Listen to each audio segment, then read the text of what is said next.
Are you nervous? Yeah. Yeah, I am too. Yeah. I'm like, this might be one of those things you don't ask all the time for something.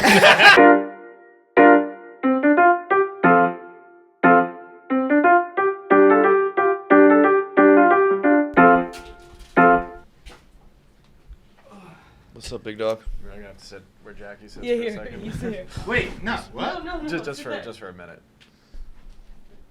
Something happening? Are we recording? We're recording, yeah.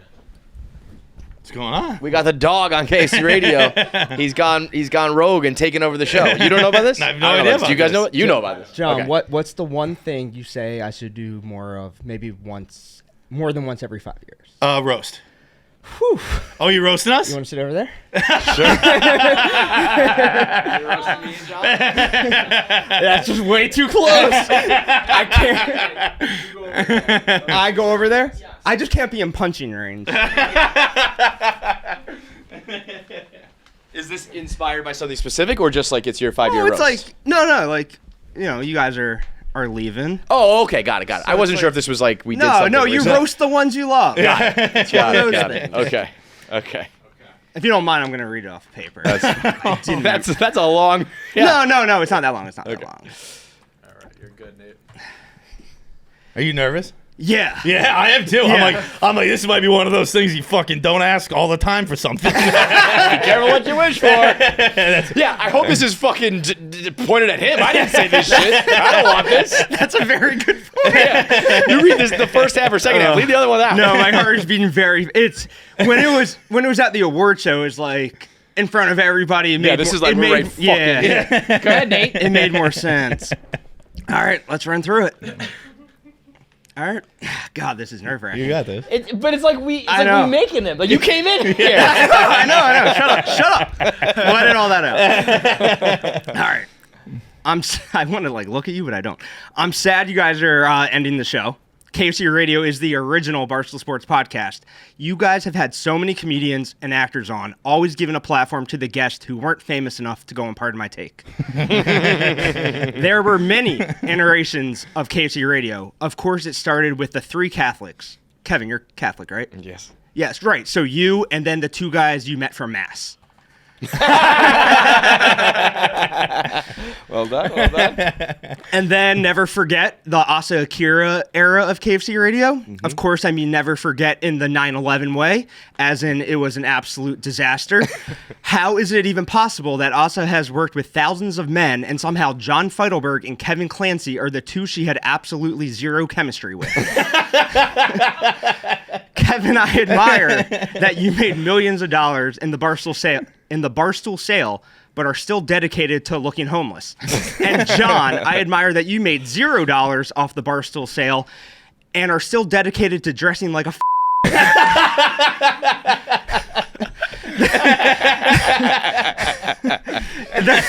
There's not just you guys, there's also Pavs and Jackie. You could say KFC Radio is one big family, which is obviously why Kevin wants to do what he does best and break it apart. Look, I love you guys, and you're going to go on to do great things after this show. John, the boss seemed to love your work in Lay Mascots. And Kevin, thank God you can always fall back on your other job, the GM of comedy. But seriously, John, you'll be great. We all know that from Out of Order, since the #1 takeaway has been, wow, I can't believe fights can act. Everyone's been complimenting you on your acting skills, and I'm confused. Like, yeah, no shit, he's a great actor. For the last 10 years, he's been telling us with a straight face that KFC Radio is actually a good show.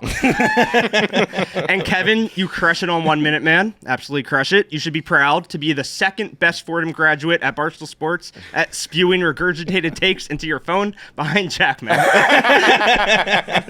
I mean, second. Silver medal.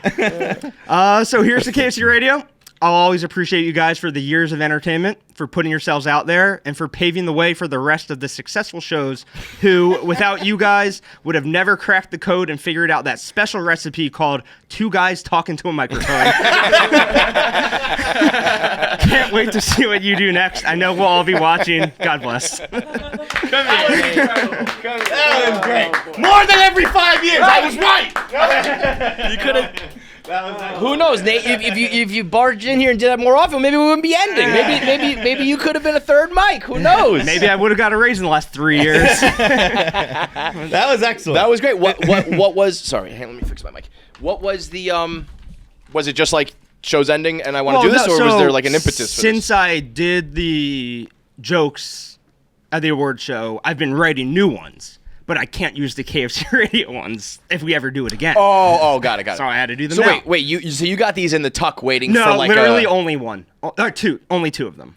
only two. And then I wrote No, the but rest. I'm saying in general, you have like roast shit ready for the next. I have like 15 minutes. Yeah. That's why But okay. I was gonna say, like, obviously that's why this has started. Is Eric and I used to get in arguments about. I'd be like, do it more often. You're really funny. You're really good at this. And Eric did not like that. But now I like waiting for big moments. Well, okay. First of all, it's ridiculous. I need a big enough stage for me to shine. That's like some up and coming comic being like, I'll do my material when I'm at the Garden. Okay? You got to start at the Chuckle Hut, but for real, like. You don't wait because, especially the way everything has been going. Oh no! I told Tommy that when I die, he has to read them at my funeral. That's the next big time. If they're when you die when you're like 39. If we don't, I assume we're gonna do a 25th anniversary show. Okay, so this what I was about to say though is whatever you have like marked down as like, oh, we'll do that. I just don't know if you can. Just the way things have been going with people moving away and things kind of fragmenting. I don't know if. Do you think Dave's in the mindset to do another award show right now? Like, maybe. I would say no. From where I sit, I don't. But right. I don't. I have just any don't want you to. information You know what this is Kevin McAllister with his rollerblades. He keeps them in the box and he never wears them. And he grows out of them. You're gonna grow out of your roasting phase. You can't be 50 being the roasting guy. If we don't do a 25th or I'm fired before then. Bro, but you don't think right now? I mean, I know right now. This is not even a thing. If you put up a video right now, just being like the roast of Barstool Sports. Get like 3,000. No, that would smash. Yeah, I dude. see you're dead wrong. That will smash. That will smash. You will. What will happen is if it's good like that. It's good. I think people at this company are probably not super eager to get made fun of. No. But it's as long accurate as it's coming, assessment by John. As long as it's coming from you, at least speaking for myself. Like I hated getting made fun of with low-hanging fruit from the comment section. But if you're doing your own fucking jokes, like that's funny. And I think people at the company will appreciate that and be like, oh, this is fucking funny. If it's quality and it's coming from a person who, I guess, has the right to, if you will. Yeah. Like, you're not just a commenter. It's like you know enough. Yeah, I think that it matters what you're saying and who's saying it. I guess the third thing would be where, and I understand that you're waiting for that, but just do it on the internet, bro. I'll consider it. It's fucking if they, like, but let me just say this. What were we talking about? You and I were talking last week about some sort of leave the people wanting more. We were talking about something about like Nate doing some sort of content, and I was like, it's a very similar conversation like this. Oh, you should just like go do this. And he went like, yeah, but I don't do content. and we were like, it always leads back. We have all these conversations with Nate, and then he goes, yeah, but I don't do content. I made a New Year's resolution in 2026. I'm doing content. No. Yeah. I stopped around like 2019. I think I'm gonna get back into the content game in 2026. You absolutely should. But I really think, and maybe I'm wrong. Maybe people will hate it. I don't know. But like I think once a month. Maybe you could get to bi-weekly, but once a month roast of like the goings-ons at Barstool, and then you're good at it. By the way, funny.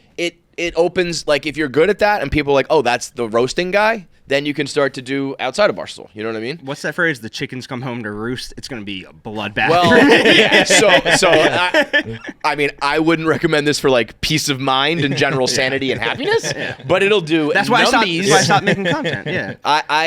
It's actually funny that this all unfolded because I was just having this thought this morning just about Barstool in general, and I was thinking, on the one hand, I think this place was so radically successful because you get thrown in the deep end.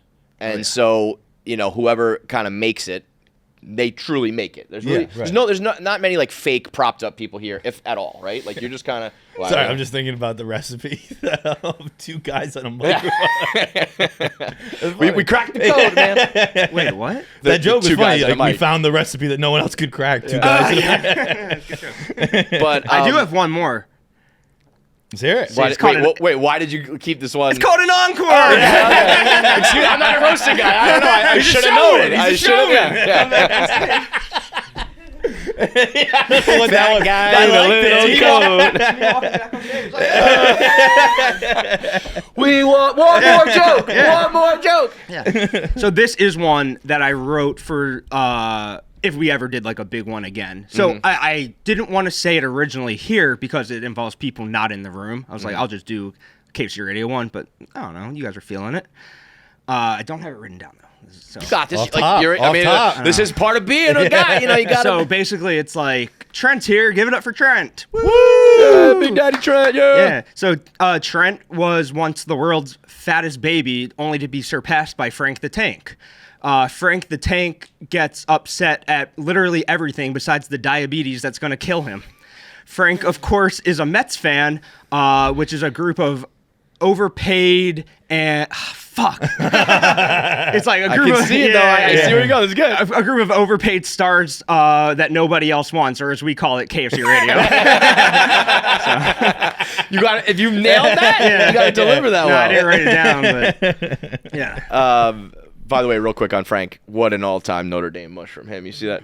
He was touching the sign. No. He touched be a champion today. Was he there this weekend? I actually Over don't know the when that weekend, picture was. he Was last it? Okay. weekend or- So it went around in our yeah, Mets whatever. chat, and I was like, "Oh, they're fucked." And then Left out the the playoffs. ultimate Frank mush. Yeah, so I think you should roast, man. I think you should roast. I think you start with something very good at it. in-house. minus one platform to do it on.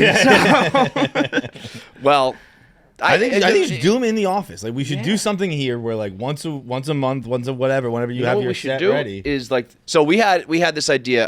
DAWG came up with this. Chris came up with the idea of we were going to call it Not Safe for Work, and the idea was this was a few years ago. Now these comics have all blown up so much because of KC Radio, you know, that it would just be very hard to get it done. But the idea was just basically you do a stand-up set, sort of like where Gaz sits, and everyone sits. Yeah, we in built a that. stage for that one time. Did we? Yeah. For this show? No. No, Yeah, we we were talked about taking like we were out there looking at it. Okay. So, but the idea was come in. It's called Not Safe for Work. You do a set it's not in a club, an arena, whatever. It's just for the Barstool people. And I think that it didn't work for a multitude of reasons. Number one, kind of like these comics, really, all the ones we want to see got really big, and they were kind of like, no. And also, I think it's weird to do it just for Barstool people, but a Barstool person doing a Barstool roast in front of the Barstool people would work, you know? And that way you would have like, you don't have to just be like, I don't know, just make a YouTube video of you like to the camera by yourself. You have a little bit of an audience. It makes it better because you're doing it right in front of the people. You know, I will say, by the way, I mean everyone will hate. You're you. gonna hate. You're gonna hate what I'm gonna say. I really, really do think there is something to not doing it all the time and just popping up every couple of years and doing Sure. it. Though I really think there's something to it. You're 100% right. It's cooler that way. It's not the best way to have a career, but like you are right. Add it to the list. I think. Yeah, once that every ship has sailed, yeah, bro. dude, Yeah, once, but like no, it doesn't sail. Like if you wanted to Well, do no, 2026. I'm doing content. a repeatable segment, that's a good repeatable segment. Is it better once every 5 years at a fucking award show? Yeah, of course. Yeah, It is. then it hits a little more. But I mean, I would love to like never post on social media again, but I'm going to do it so I have a job. So that's kind of the trade-off. Is like I don't want to sit there being a fucking green screen for the rest of my life, but that's what you got to do to have a job at Barstool. So I'm gonna start next year. Maybe. 26. You really are though. Maybe. Yeah. No, I have to. I mean, bro, for real, if you just did poker content and roasting content, you could carve out a really nice niche for yourself. Yeah. And we do what happens at Barstool, Yeah. what really happens in this modern era is like if you're not getting millions of views and generating millions of dollars, nobody cares. But in the like grand scheme of the internet, if you were to do some of that shit and get, you'd probably get right away like tens of thousands of views off the bat. And that's good for a lot of fucking people. Remember you were looking at the KFC Radio numbers the other day and you're like, people would kill for this. Like that's kind of how I feel about like especially YouTube numbers. Like there are people out there who get thousands, tens of thousands of views who can make a job, make a living off of that. And around here you'll never get any that's not gonna get any praise because it's like you're a drop in the ocean. But I think it would work, man. I think it would work. Thank you. The TikToks I do with you do like better than any other. Like Say- people wait, love talking- you on my TikTok. Are you in a mic? Oh, Yeah, okay. it's fine. Wait, what you said? No, I was just saying something nice about Nate. Would not move 6 inches to say it to him. She just went. No. It's totally not important. I'm just saying everyone loves Nate on TikTok. The Nate effect on That's Michael TikTok's Scott. real. He's like, Pam is wonderful and she works really hard. I would never say that to her face. What, like when you're doing the 20 questions Oh and that sort of stuff? God. Those TikToks? Yeah. She looked over at the mic. She was, Let the world in on the secret? No. I'm also probably gonna take it out because I hate it when I'm not talking into a mic. She's still not talking into a mic. The goat. insane. So yeah, 2 New Year's resolutions. Talk to a girl in real life because I'm 37 and by myself. And I like look up vacations. I'm like, I'm doing this again. Like another. Going solo? I can't keep I doing know. this. I hear you, but man, the grass is always greener sometimes. There are people out there who are like, I would just love to go Dude, on can a you- solo I'm trip. 37. Can you do me a You're a favor? baby. Can you? Well, making content's gonna go with finding a wife. He's famous. I'm marrying that roast guy. Yeah. Barstool. It's not gonna be for my personality or looks. But like, isn't being like the Jeff Ross of Barstool, like, wouldn't that be a humongous career what I'm move? Like saying, dude. that's unbelievable. And You're right. You can be there in a You're week. giving me way too much credit too. Though. But I'm giving you the credit of like you'll be the roast guy at Barstool Sports. Yeah, But, Jeff Ross is but, like, you know, an okay, icon in not to like that poo-poo space. it, but if Francis wanted to be, he could be. He just has like higher aspirations than. Bro, you know how many times I've told like everybody here, like make 1 minute man type videos. You can do it too, and people just don't do it. Just do it. 2026. You're gonna, I mean, it's 2026. but you're not gonna. Yeah, I am. If you actually Yeah, were, I I'd be like, okay, cool. I think you're gonna. Eric- I think at 2020 Eric I think- Let's Nate- bet on it. All right, I'll bet you. I don't know my I'll let you Whatever. decide. I don't know my whatever. I was gonna say my TikTok. I don't know my TikTok name but I don't know my TikTok But- name is wild. no, Not like I can't log in. I forgot the password. I don't even know. Am I on TikTok? I don't at know. Eric Nathan DAWG DAWG. So okay, that's the other thing. You are the perfect candidate to do this. Francis could do it. Because like that's his bag, and he has been a guy that like goes at people. But you are the dog. You are the spider monkey. That has been embedded in you since day one. Where like it would, I guess like thematically or whatever, make sense. for Not you. to get meta, but I do think it's like that's what you do when you're not funny enough to do other stuff. It's like, oh, he's the guy who makes fun of people. If you do it poorly, I agree. But like if you do it well, like Jeff, like what Nikki has done, like the people who roast well, it opens a lot of fucking doors because people are like, they're good. They're better than the other people doing the roasting. I don't disagree anything. I do think in our situation, like at Barstool, it's like, oh, he can't make his own content, so he's just gonna like. There will be that for sure. sure. And, but I mean, and people said that about probably comments. What was it called? The power rankings, and I think I did comments of the week at one point. Like, there's always going to be some of that, but like, Someone on the other hand, someone has to fill that hole, right? Like, someone Yeah, has to fill but that You're also saying, that's- like people will say, like a handful of comments will say. Yeah. Also, most that's people the will enjoy and carry pinnacle. on their day. It's like yes, being like wholly original and totally new and all that is like, of course, that's the pinnacle of content and comedy. But blogging is just like repurposing a story and taking a headline and a story and you put your commentary on it. Like that's what we've always done here. I think also the very fact that Kevin and I were both nervous That speaks to you're good yeah, at it. we knew you were we were smoking. both like, fuck. Yeah. it Like- also like- speaks to that you probably know a lot about both of us. Well, no, I I wasn't. think that's I wasn't gonna cross like. I think the. No, you just talked about my family breaking up. No, But no, that's the only one, and that's the only one that I was like, this is border. That one was borderline, but borderline. that one was I thought that was too good of a joke, but I didn't I feel. respect it. That one was but- borderline, but to be fair, it was about public stuff. I didn't feel. Yeah. I didn't feel great about it, but I thought it made me laugh every time. Right? Absolutely. I think if you were to like, I think no matter who, minus like Dave, if you were to like kick in a door and walk into someone's podcast, I think people would be like, oh, fuck, Nate's gonna smoke me. I show up like. Now I fucking will The say there are plenty of people Undertaker. here who will smoke you right back Yeah. and might put you in a fucking body bag. But what you deliver to that person would be funny and like. I can do it to biting. you Like, oh, guys. shit. I wouldn't. I have No, no. then you're not the roast guy. Like then, yeah, you got to be able to roast Yeah. like everybody. My You got to only be able to step thing- in a room and make fun of Tom Brady or whoever, you know. That's. I'm kind of thinking the one thing I would think see. as someone who's been roasted just now, like if you did it in a video, I'd feel weird about how to reply. Like you have to do the person's face. yeah, I like agree. like I like agree. me or getting at least like people. like in if the I room. had to reply on social media, I don't know what I'd say. I think I'd probably just retweet it, but like. Because then you look either like Weak no matter or, what like- you say, even if you're being funny, it will be read as serious and Yeah, like all yeah, that. yeah. It would be very hard to. And then also if you just co-sign it and be like, "This is really funny," it's like, "Oh, you I mean, don't it have would be any balls to super clap back weird or if whatever. I did a video about like I don't know, Mark Titus. I don't know him at all. Like I have no history with him whatsoever. It wouldn't make sense. Well, I've known you guys that's a big part of being the roasting person is to be like, "This is comedy. It's about jokes. It's not personal. I'll do it to anybody can catch this." You know, if you don't, I think you'll 25th award show is gonna go crazy. Because you know when why? when would that be? 29? 29? But I think very if we largely do it, people will think it's funny. everybody Yeah. will be doing it too, though. Like everybody will come prepared. It worked at the 20th Unless someone makes themselves the roast guy before then. I was gonna say, I don't think everybody will. I think everybody will come prepared. Oh, you mean like they will do their own roast at the? Oh yeah, I think it would be amazing. I mean, this fictional 25th award show. That's never That's gonna happen. never Bro, happening. you really think that I like? think it's happening.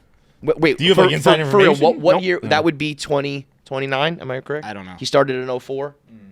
Yeah, it makes That sense. sounds right. Wait, the 20th award was only in 2024. No, that was a couple. years No, ago. it seems That was longer. multiple ago. Yeah, years that's ago. probably 20. 22 or I 23. would guess 22. So maybe it was like from when the paper started, because I know the. I think It's the definitely website from when the started paper 00. started. Yeah, it's Okay. definitely a paper. So then it would probably be Like whatever. It's a few Yeah. years from now. I think it's happening. I think a few years from now, the idea of like getting everybody together is going to be very One far-fetched. final hurrah. Yeah. It might be that. It might be a final thing. Pink slips on the way out. I pretend to be like Danny Conrad. I'm on the yak, I swear.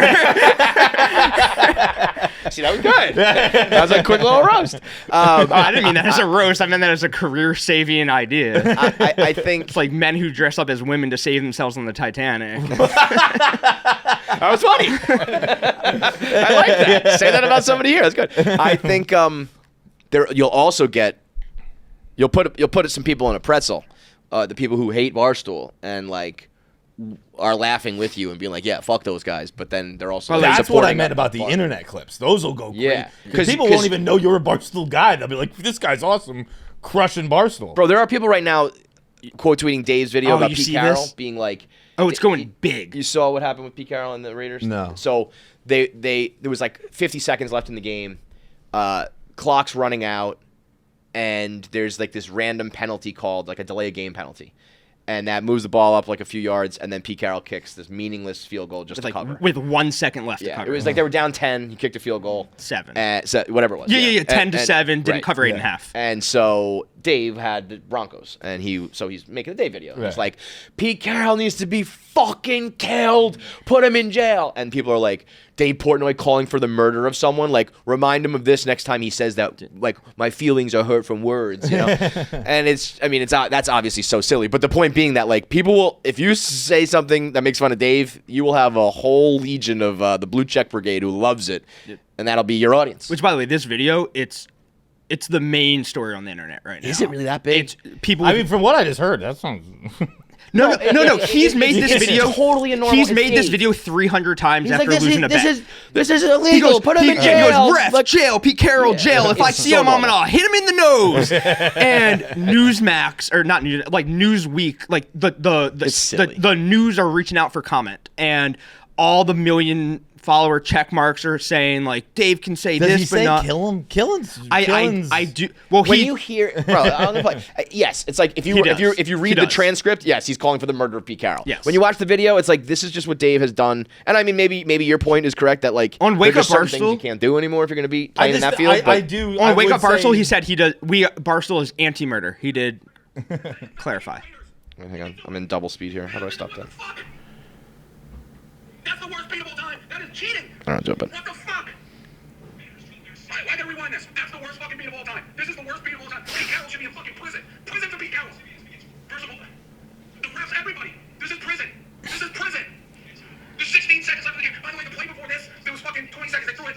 Prison. It's like 8.5. They spiked the ball, by the way. They ran up and spiked it as a tempo. Prison, Pete Carroll. Murder, Pete Carroll.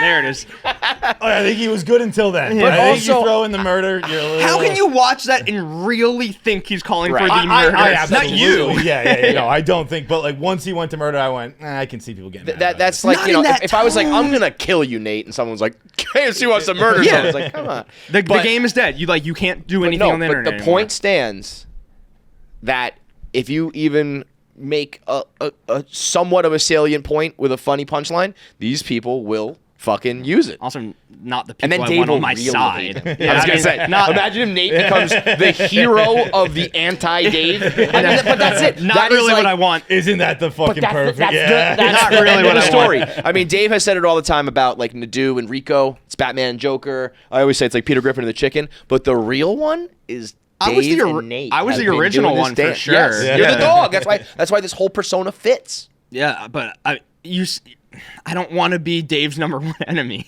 That's not what I'm going for. Guess what, bro?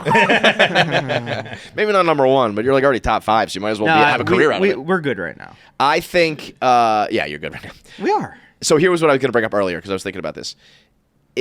So I think we were a very successful company because people got thrown in the deep end, and there was like real drama. I would say animosity at times, competition, all that sort of shit. Oh yeah. And I think that's what separates us. Like why sometimes people are like, why isn't there like another Barstool, or why isn't there like a competing company? And because I don't think there are like crazy enough toxic, crazy fucking people out there, you know. Had we, and okay, so let me back up. This is also what I was thinking is that a lot of the times, if there's beef between two people or someone made a joke or whatever, the first time they would ever like talk or confront the issue Was in a rap battle. or yes, or like on Barstool Radio, or like you just get pulled in. Yeah. You're on camera, you're defending yourself, and now you actually hate that person. You know. Yeah. Whereas if we just had fostered a more group friendly, like team whatever vibe, it would be maybe less like we actually hate each other and this is all just fun and games. Now, maybe the company wouldn't be as successful because that drama wouldn't have unfolded the same way, all that sort of shit. But in now that we're talking about roasting, like if things were different here, would you be more or less comfortable to roast? I'm comfortable or with it in doesn't the matter. right situation, obviously. Like, yeah, I have no issue with it. Because It's like, just- I mean, maybe you're speaking only about Dave, but it sounds like there's always like some trepidation of like, I don't want everyone to hate me, or is it specifically Dave, or like Stuff you said, is- more, you I said mean, Mark Titus. Like, stuff is if we worked at a company that was more like, I'm gonna make fun of you, Titus, but like we're boys and it's all good, but there's really there's no contact, and everyone's New York, Chicago, and then all those things become like beef.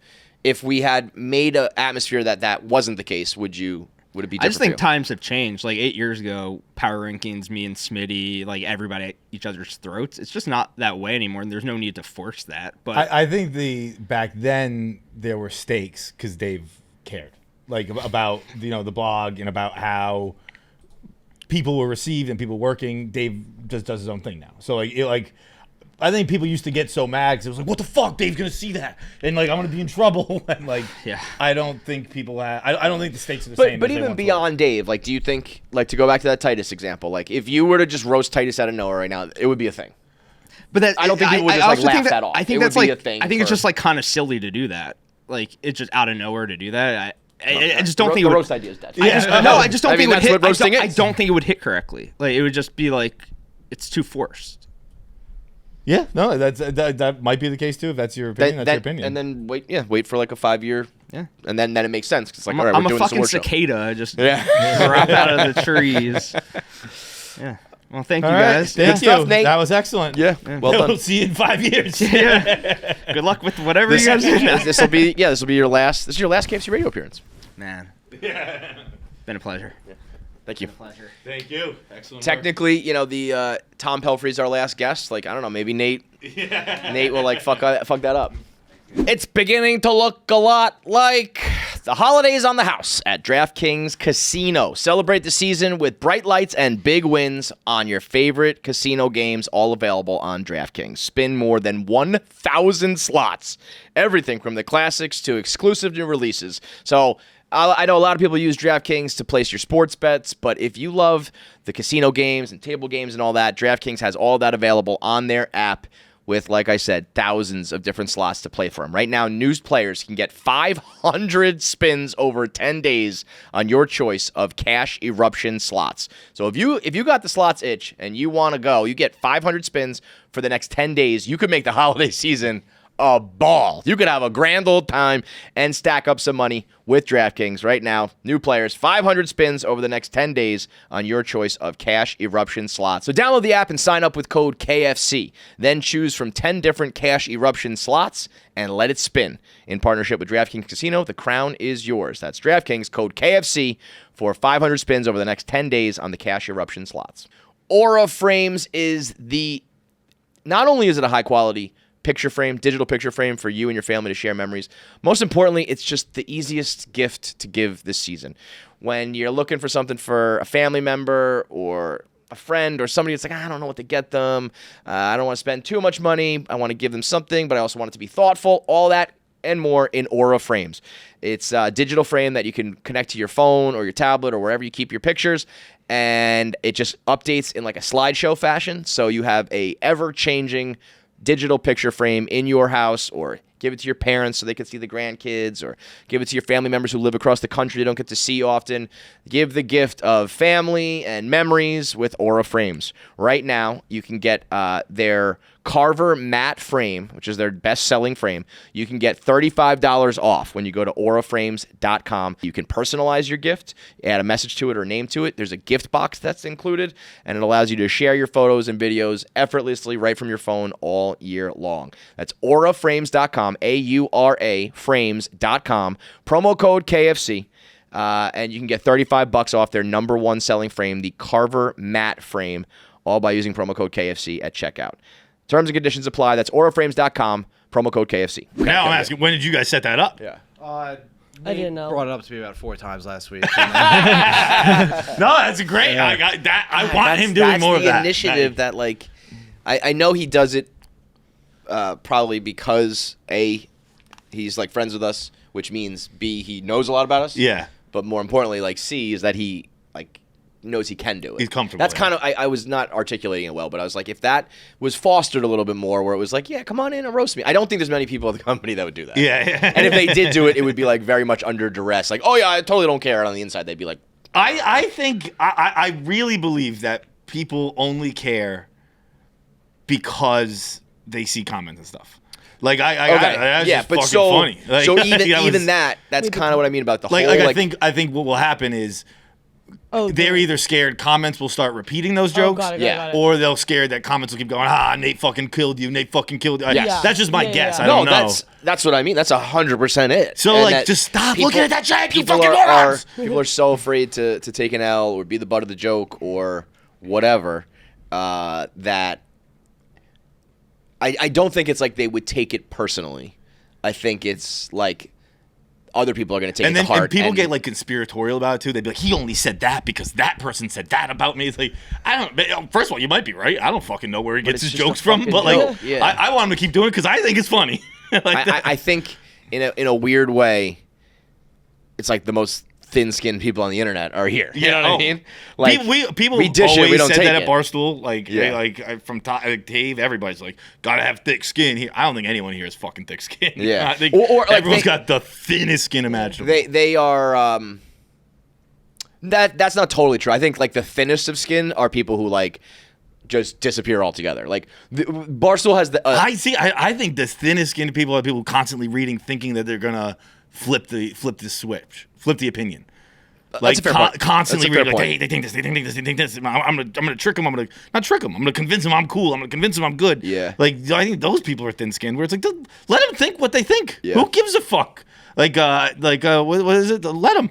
There's a phrase. Let them. Yeah, Let them. Let them do it. Like, Yeah. what- But I also think that you're saying that from a position. We're saying that from a position of like successful enough where we know we'll be all right. You know, I think there are, if you are like at a point where you're big enough that people know who you are and can even get roasted, but you are not like established yet. If a narrative starts and if people start to think something about you, it can negatively affect you. Sure, but I think that is the same way that people refer to all addictions. That like, if you're not creative enough, like with alcohol or drugs, like you need that. You need that to help you in your job. Right. You have to have that. Yeah. And the reality is you probably don't. And Okay, but let me play devil's advocate on maybe you don't need it, but it would be a lot easier if there wasn't like a narrative about you. Sure, a negative narrative about you that's like everyone's hitting. But would you And I only say say this from a great deal of personal experience. Like there are times where I used to be, I still am, but I almost regret being self-deprecating a lot. I think I used to make a lot of jokes about myself that then people like believed and parroted. And in the very big picture, I'm like, if those people liked me more, respected me more, thought differently of me, I would be maybe more successful. You know, maybe. But like, would you say any of the times that you tried? Because like having that knowledge of what people are saying about you, the only thing it's good for is to get them to say things you want them to say, right? Yeah. So would you say there's ever been a time that I effectively let me, I'm going to do something so that they say good things about me and it worked. Yeah, no. Right. So like, but I think changing narratives are really hard, and that might be why people are like, I don't want a narrative to start. Right, but I think I'm just thinking back to my own career. Like any narrative I didn't want, I only fucking added fuel to the fire by getting mad about it. Yeah. Well, Like, the ultimate is when the reason narratives start and people like will hammer you on a narrative is when they know they can sense that it's working. Yeah, right. You know, like if you were to say some shit about me and I'm like melting down, that's a guaranteed way for the internet to say it a lot more. And if you say something about any it, narratives, there's nothing they know is right. Yeah. I mean, I would just say like I found in my career that it helped a lot to not be around it. Just be off.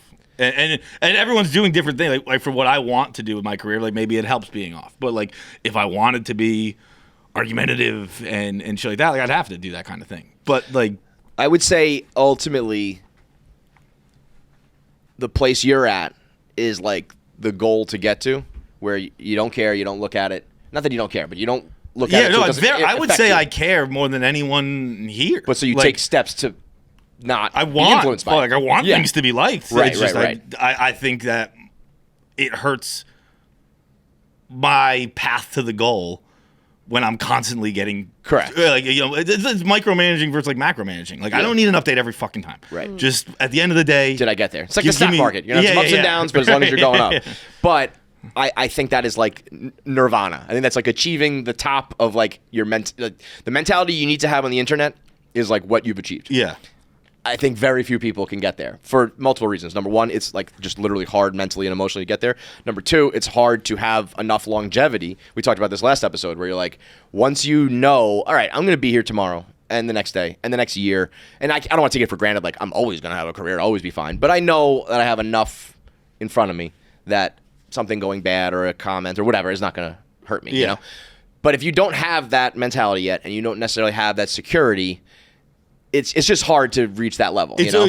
So then you think, if I can't get to that where John's at, I just don't want this to happen at all. Trust me, by no means am I saying like it's easy or anything like that, but like I just think it is the smartest way to go. And everyone has their own path that they think is like, do it the way I do it. I'm smart, you're dumb, do my way.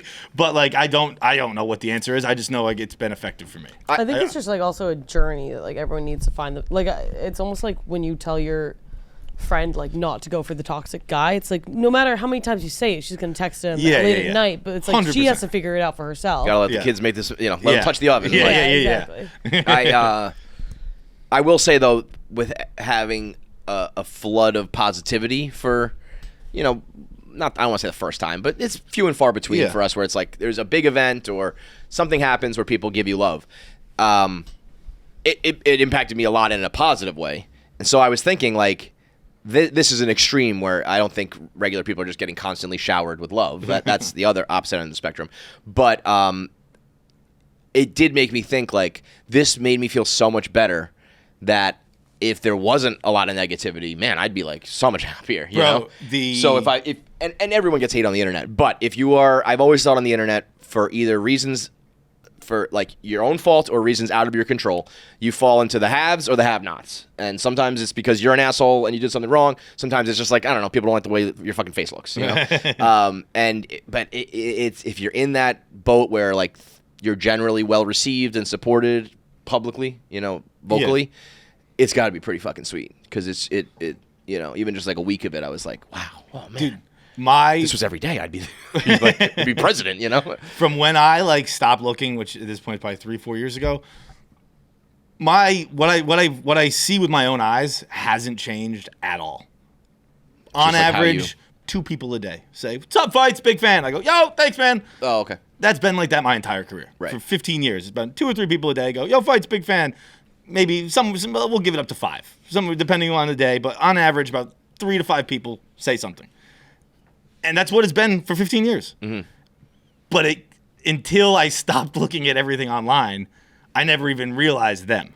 I never realized like the 4 like, people overshadowed in it real kinda? life who were like, Yeah. "Yo, dude, big fan." Which And is, by the way, like something that like 0.1% of the humans who have ever lived experience. Right. You know, And, like, that, I Everyone else goes never- outside. They're totally anonymous, and no one would say hello. you And know? I never even factored in that like people were saying they liked me because like in my head, I honestly don't know what the people would say the general vibe about me was, but in my head I was despised.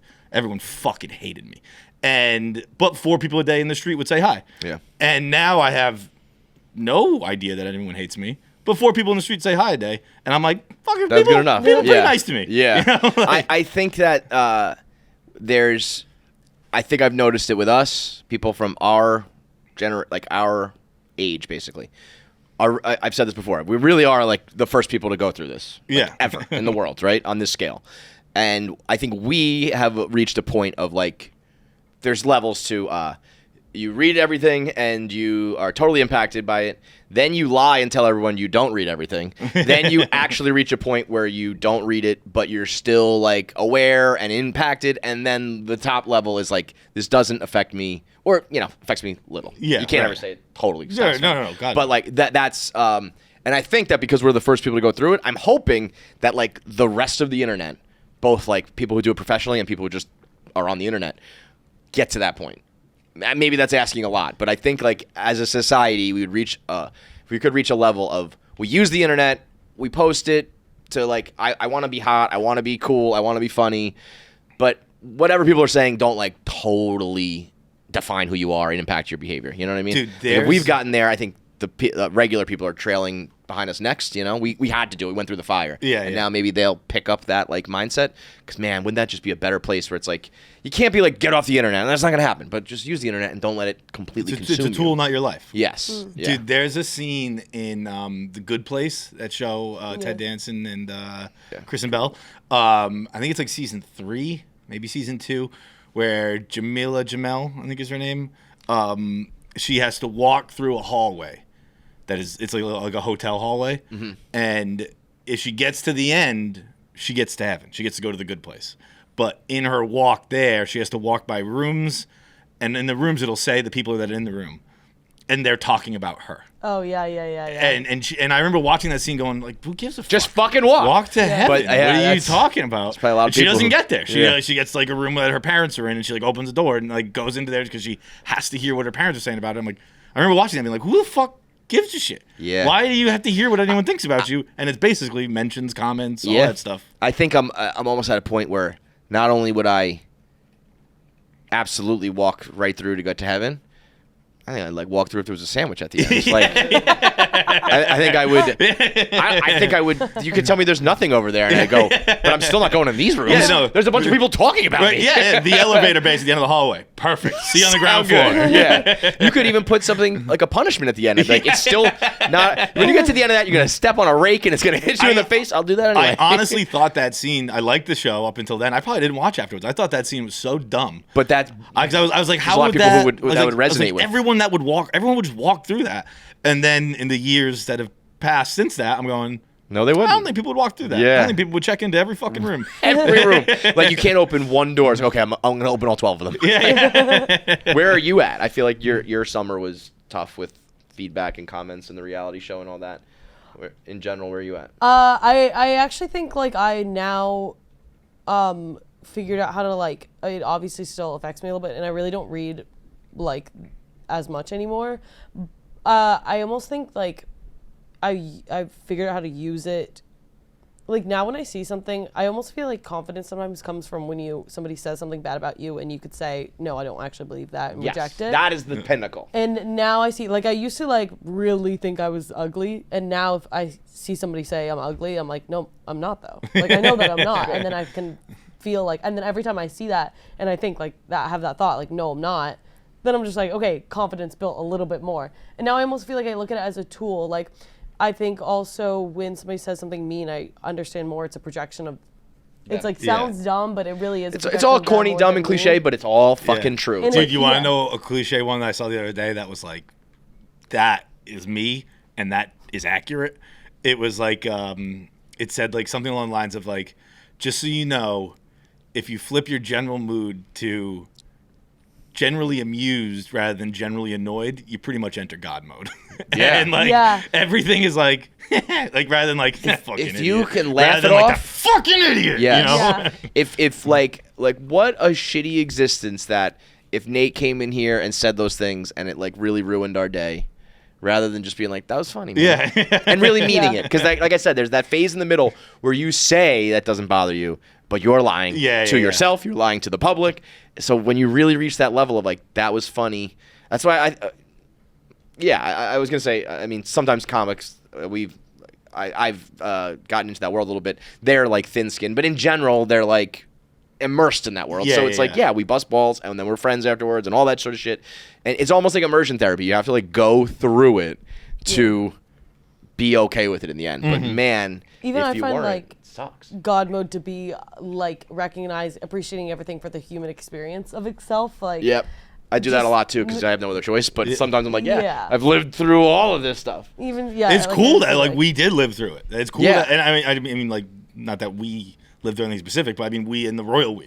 It's cool that we've all lived through it. Everyone will have a whatever story your to tell is. at the end of the day. Yeah. You know, maybe it's not worthy of a book or a movie, but everyone will go through something where they're like, that sucked, but like I can tell that tale, or I learned from it, or it molded who I am, or Pretty whatever. Fucking hard for me to die. Yeah, Good to you know. Get back up, man. Yeah. I mean the like entire world just boils down to confidence. Yeah. And confidence comes from that being able to let it in and it doesn't affect you. I think confidence comes from failing and realizing you don't die. Yeah. And realizing it because doesn't like kill if you all of this shit that we're talking about I think applies to like everybody's life, but in our world, like professionally speaking, if you were to like burst on the scene and everybody loved you and it was always good, I don't know if you could really say like you're gonna have the longevity or like you're gonna. Well, we kind of did that, bro.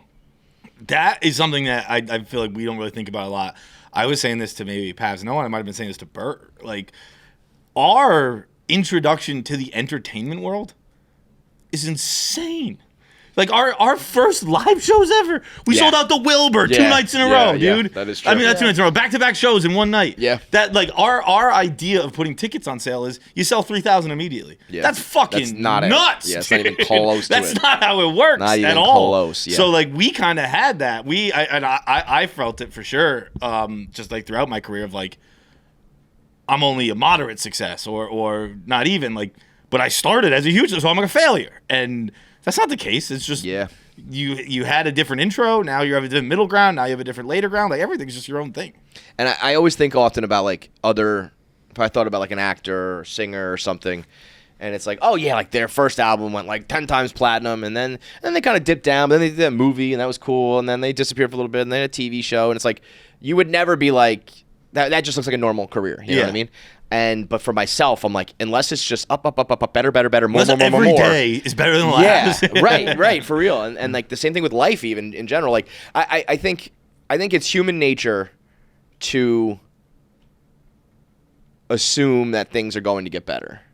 Maybe not. But I'm thinking like if you have a job, people usually expect a raise. They expect a bonus. They expect to progress. Yeah. You know, and for the most part, I'm sure there are people who are like really, life's beating them down and they don't think that way. But like a general person, average person in our like demo in our world probably thinks that way.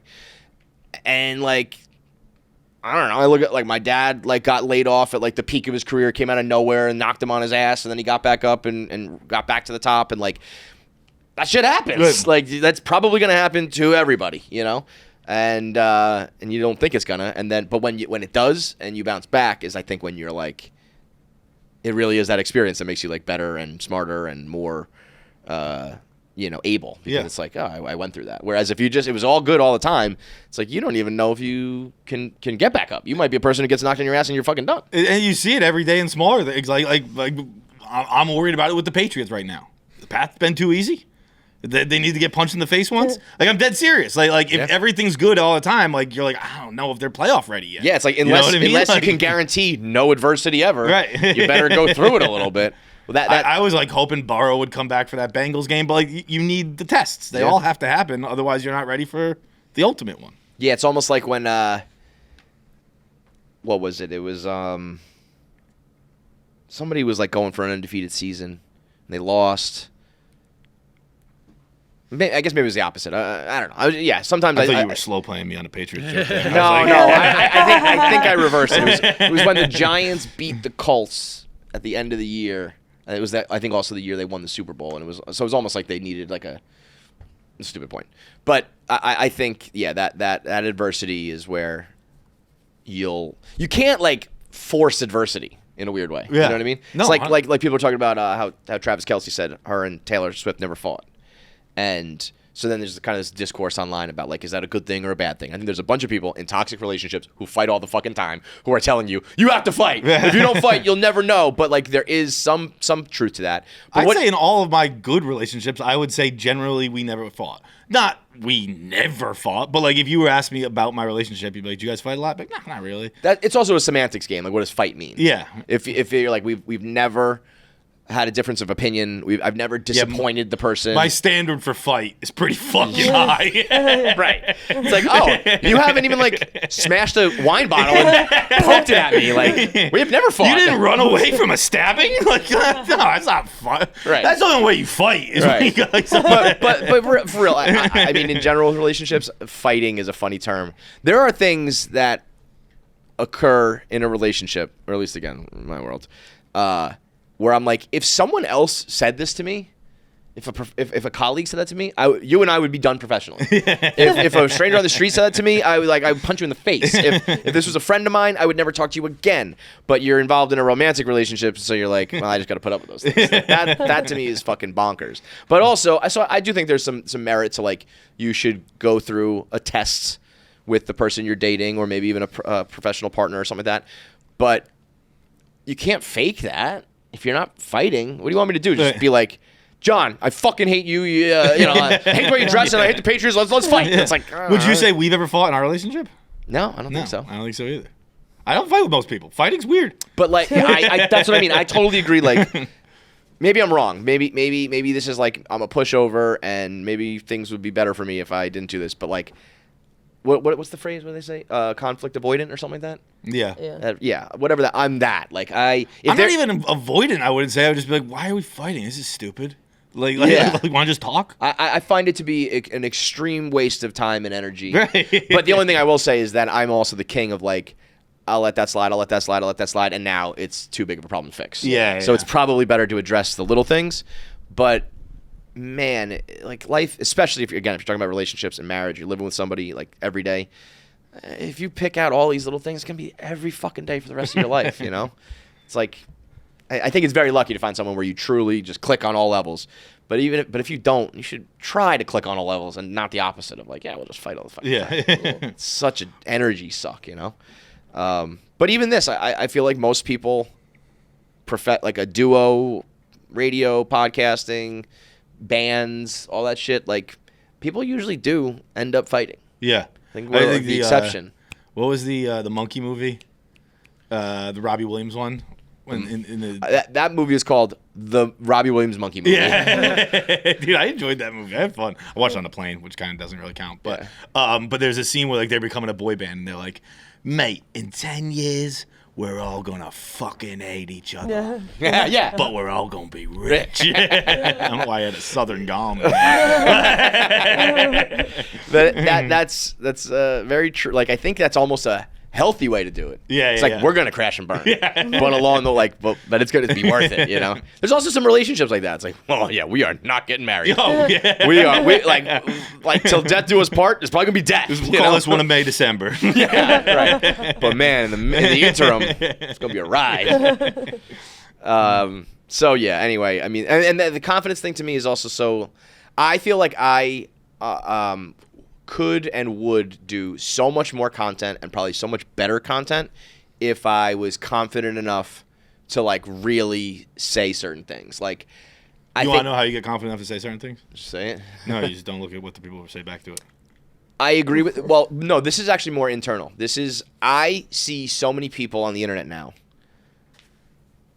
purporting to be experts on every issue, and I'm like, you don't know what the fuck you're talking about, right? And so it makes me be like, well, you don't know what the fuck you're talking about either. So I often find I'm throwing out a lot of disclaimers and caveats of like, now I would say I think it looks like this, like that sort of shit, rather than just fair. Huh? That's It is fair, and I think that's everyone's welcome to talk about anything. If you go, look, my opinion is blank. correct. But I also think in terms, and so I like that I'm like that way. I think we all should be that way. But in terms of like professional success and like views and becoming like a person in a field, I think it's better to be like, boom, say your opinion. You know what I mean? Like all the throat clearing and disclaimers kind of mitigates your position because you're not saying it with confidence. You know? You're inherently saying like, I'm gonna tell you this thing. I don't know for sure, and like I think the viewers can like perceive that, you know, and so I think sometimes it's better to be, or you know what I think is better is to identify. Like I can absolutely and should absolutely speak with confidence when it comes to making internet content. Yeah. And I'm still like, well, in my career, in my path, I did it this way. It's like, so I don't think you should be saying it about politics and sex and marriage and all these things, you know. But the things you do know, you should like be confident. But there's also like identify that and be confident in it. So much of what you do is like you're like talking about general topics about which I think people agree. I think 80% of people agree on basically everything. Mm-hmm. Like every topic, 80% of us agree on one topic of it. I almost feel like that's true. Like even like I don't think it's that high, but I think there's a lot of people who maybe give me 70. But like I'm thinking of like the hot topics, like gay rights, gun control, all that stuff. Like all that stuff is pretty generally 70% of people agree on one way. You think so? I was gonna say the opposite. I think that like some of the silly stuff people might agree on, but it's the big stuff where I think it's like 50-50. You know, someone have to check the stuff I've looked at. Like the consensus is like 70% of people do think gun control is probably helpful. 70% of people do think that like women should have rights to that. Yeah. Okay. And so it's more like a vocal minority. It becomes a 50-50 thing when it's set to politics. But like generally people agree like with common sense stuff. Yeah. And I think most of your stuff is like most of the takes you're giving are like, this is common sense, right? Yeah. So I almost think instead of starting it with, I don't know what I'm talking about, give your opinion, and then afterwards be like, look, I don't know what I'm talking about, but right? Yeah. Like, that's obvious, well, right? But you'd be surprised. Like, the main positive feedback I get is a lot of, like, thank yous. People being like, thank you for saying kind of like what we're all thinking. And that seems easy to me. I'm like, yeah, no problem. But I think there's like a lack of that. I think it's all so polarized and so hot takey and people being contrarian that like I think sometimes I think that's what happened with politics. They're so far right and so far left, and so many people are in the middle, but they're not represented in the shows and the talking heads and all that sort of shit. It's like the common sense take opinion gets like lost, and so I'm like I tell people all the time, I'm like, I'm happy to say the easy shit. Right. Like, yeah, I'll say that like like Charlie Kirk said some bad things, but I don't think you should get his head blown off in public. Insurance is tough, but I don't think you should murder a father of two. I think those are normal things to say. I think that's like an angle, being like the common sense guy. We're like, look, we all agree, but this is bad, right? And almost like I feel like adding the rights, like, right? I'm not crazy, right? Like you definitely agree with me, right? Makes people go, no, he's not crazy. Yeah, he's not crazy. I'm with this guy. Right. Yeah, I mean, I bet I do that. I think I just need to like formalize it with the name or a hook or something like that, because that's really at the end of the day, and that's all I've like ever done. What about you? I feel like when I started writing, I pretty quickly got pretty confident.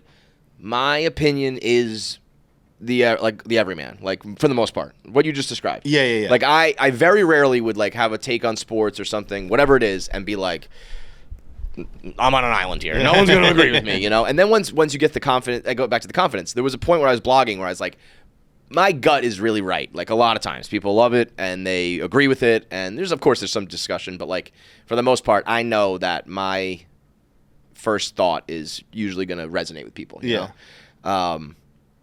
So, and then it becomes easier to be like, yeah, I'll give you my opinion on that. You know? That's funny you say that because I was thinking the other day of Dan's going to come on the show. Dan's going to do an episode, a Goodbye KFC Radio. And I was thinking of like questions for all of us. And one of them was going to be like what you would just say, like, I don't know if you felt this. Like, I felt my opinions were right, whatever. Yeah. I never felt that because I didn't feel like I gave many opinions. But I did feel like when I wrote funny stories about my life, people cared. And I bet Dan's is when I talk sports, people cared. And then we all waited 10 years to go after our niches. I know that's another thing. When you find it, go. You know, like even you were telling me some guy you work with the other day was talking about what's next for us, and you said your guy Nate was like, he's gonna do the news stuff, right? And it's like it's right in front of your fucking face. Like just do that. But sometimes it's easier said than done because, and I think that's how we end up in this copycat world where every song is the same and everyone's dressing the same and every movie looks the same. Because rather than being like, all right, this is the thing that I've done that is working, I'm going to go do more of that. Yeah. You're like, well, that guy went platinum because it sounds like this. And that person got 1 million followers because they did that. And you can try to copy that. It's probably a quicker, if you can successfully copy someone, you'll probably get there quicker. But it's fake and phony and it's a house of cards that'll fall. Whereas like if you do your thing and do it the right way, it'll take longer. But in a few years, you'll be totally able to stand on your own too without any other influence. Dude, we were talking about this the other day out there. I think the only thing in my like career that I noticed that I did that I cared about and I had fun making it and people really liked it was a sketch I did in Milton. And like, which one? When the car crashing into the building. Yeah, the investigative reporter. It was the only thing I ever liked. Yeah. And the only people, actually more than that, that was the only people liked that I did. It was so unique, too. Like, Barstool hadn't done anything like that. Like, and then I just... Never did it again. Never did it again until Out of Order. Yeah, it's funny. It's like... And then you resumed it, and it was awesome. No fucking kidding. That's kind of what I go back to, though. I mean, I've been crying about this forever at Barstool. I should just shut the fuck up about it. But it's like, I wish we were a company where someone said... Yo, that worked. And look how many people are excited about it. And I thought that was great. You should go do more of that. Instead, it was kind of like, just go do it or don't do it. I don't know. I got to do my shit, you know? Which I agree with. So I've thought sometimes like, oh, it would have been nice to have someone going like, this is working, try there. But I think you got to find it on your own. Yeah, that's what I mean. So maybe that's why I'm like, shut up, because this is, obviously it's been successful for a reason, so it's got to go this way. I just always thought we could maybe incorporate a little bit more and probably still find that same level of success. But you're right, like, everyone in this world is like so very selfish. Yeah. That unless you have like a producer or somebody that really cares about like your shit, they're not thinking about it. You have to recognize it yourself and like it's hard seize to those opportunities. It takes time to recognize things yourself, and that's why I think probably everyone will probably. It takes 10 years. You do better once you're in your 30s. Yeah, and that's to every career. That's to everything in the whole world. But certainly applies here as well. I think it got a little like oversimplified and kind of became cliche with the Malcolm Gladwell 10,000 hours. I also think but there's truth to that. I think it gets oversimplified here. Like I think you what you were just talking about, like, you know, someone telling you go that angle, go that lane, go this. I think that gets oversimplified here, where like one person has a successful thing, 1 Minute Man, for instance, or Jack Mac, and like for 2 years, all we were told is just like do TikToks. And it's like, okay, that's not the best. Yeah, that's not good either. Yeah, that's not helpful either. Just going do TikToks. No, but what it should be more is like, I think what you're talking about is telling other people this worked, you should do it too, as opposed to telling that person where it worked for, like, go after that, dig into that more.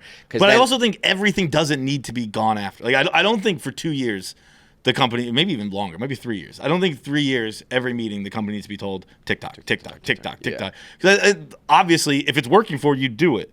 But like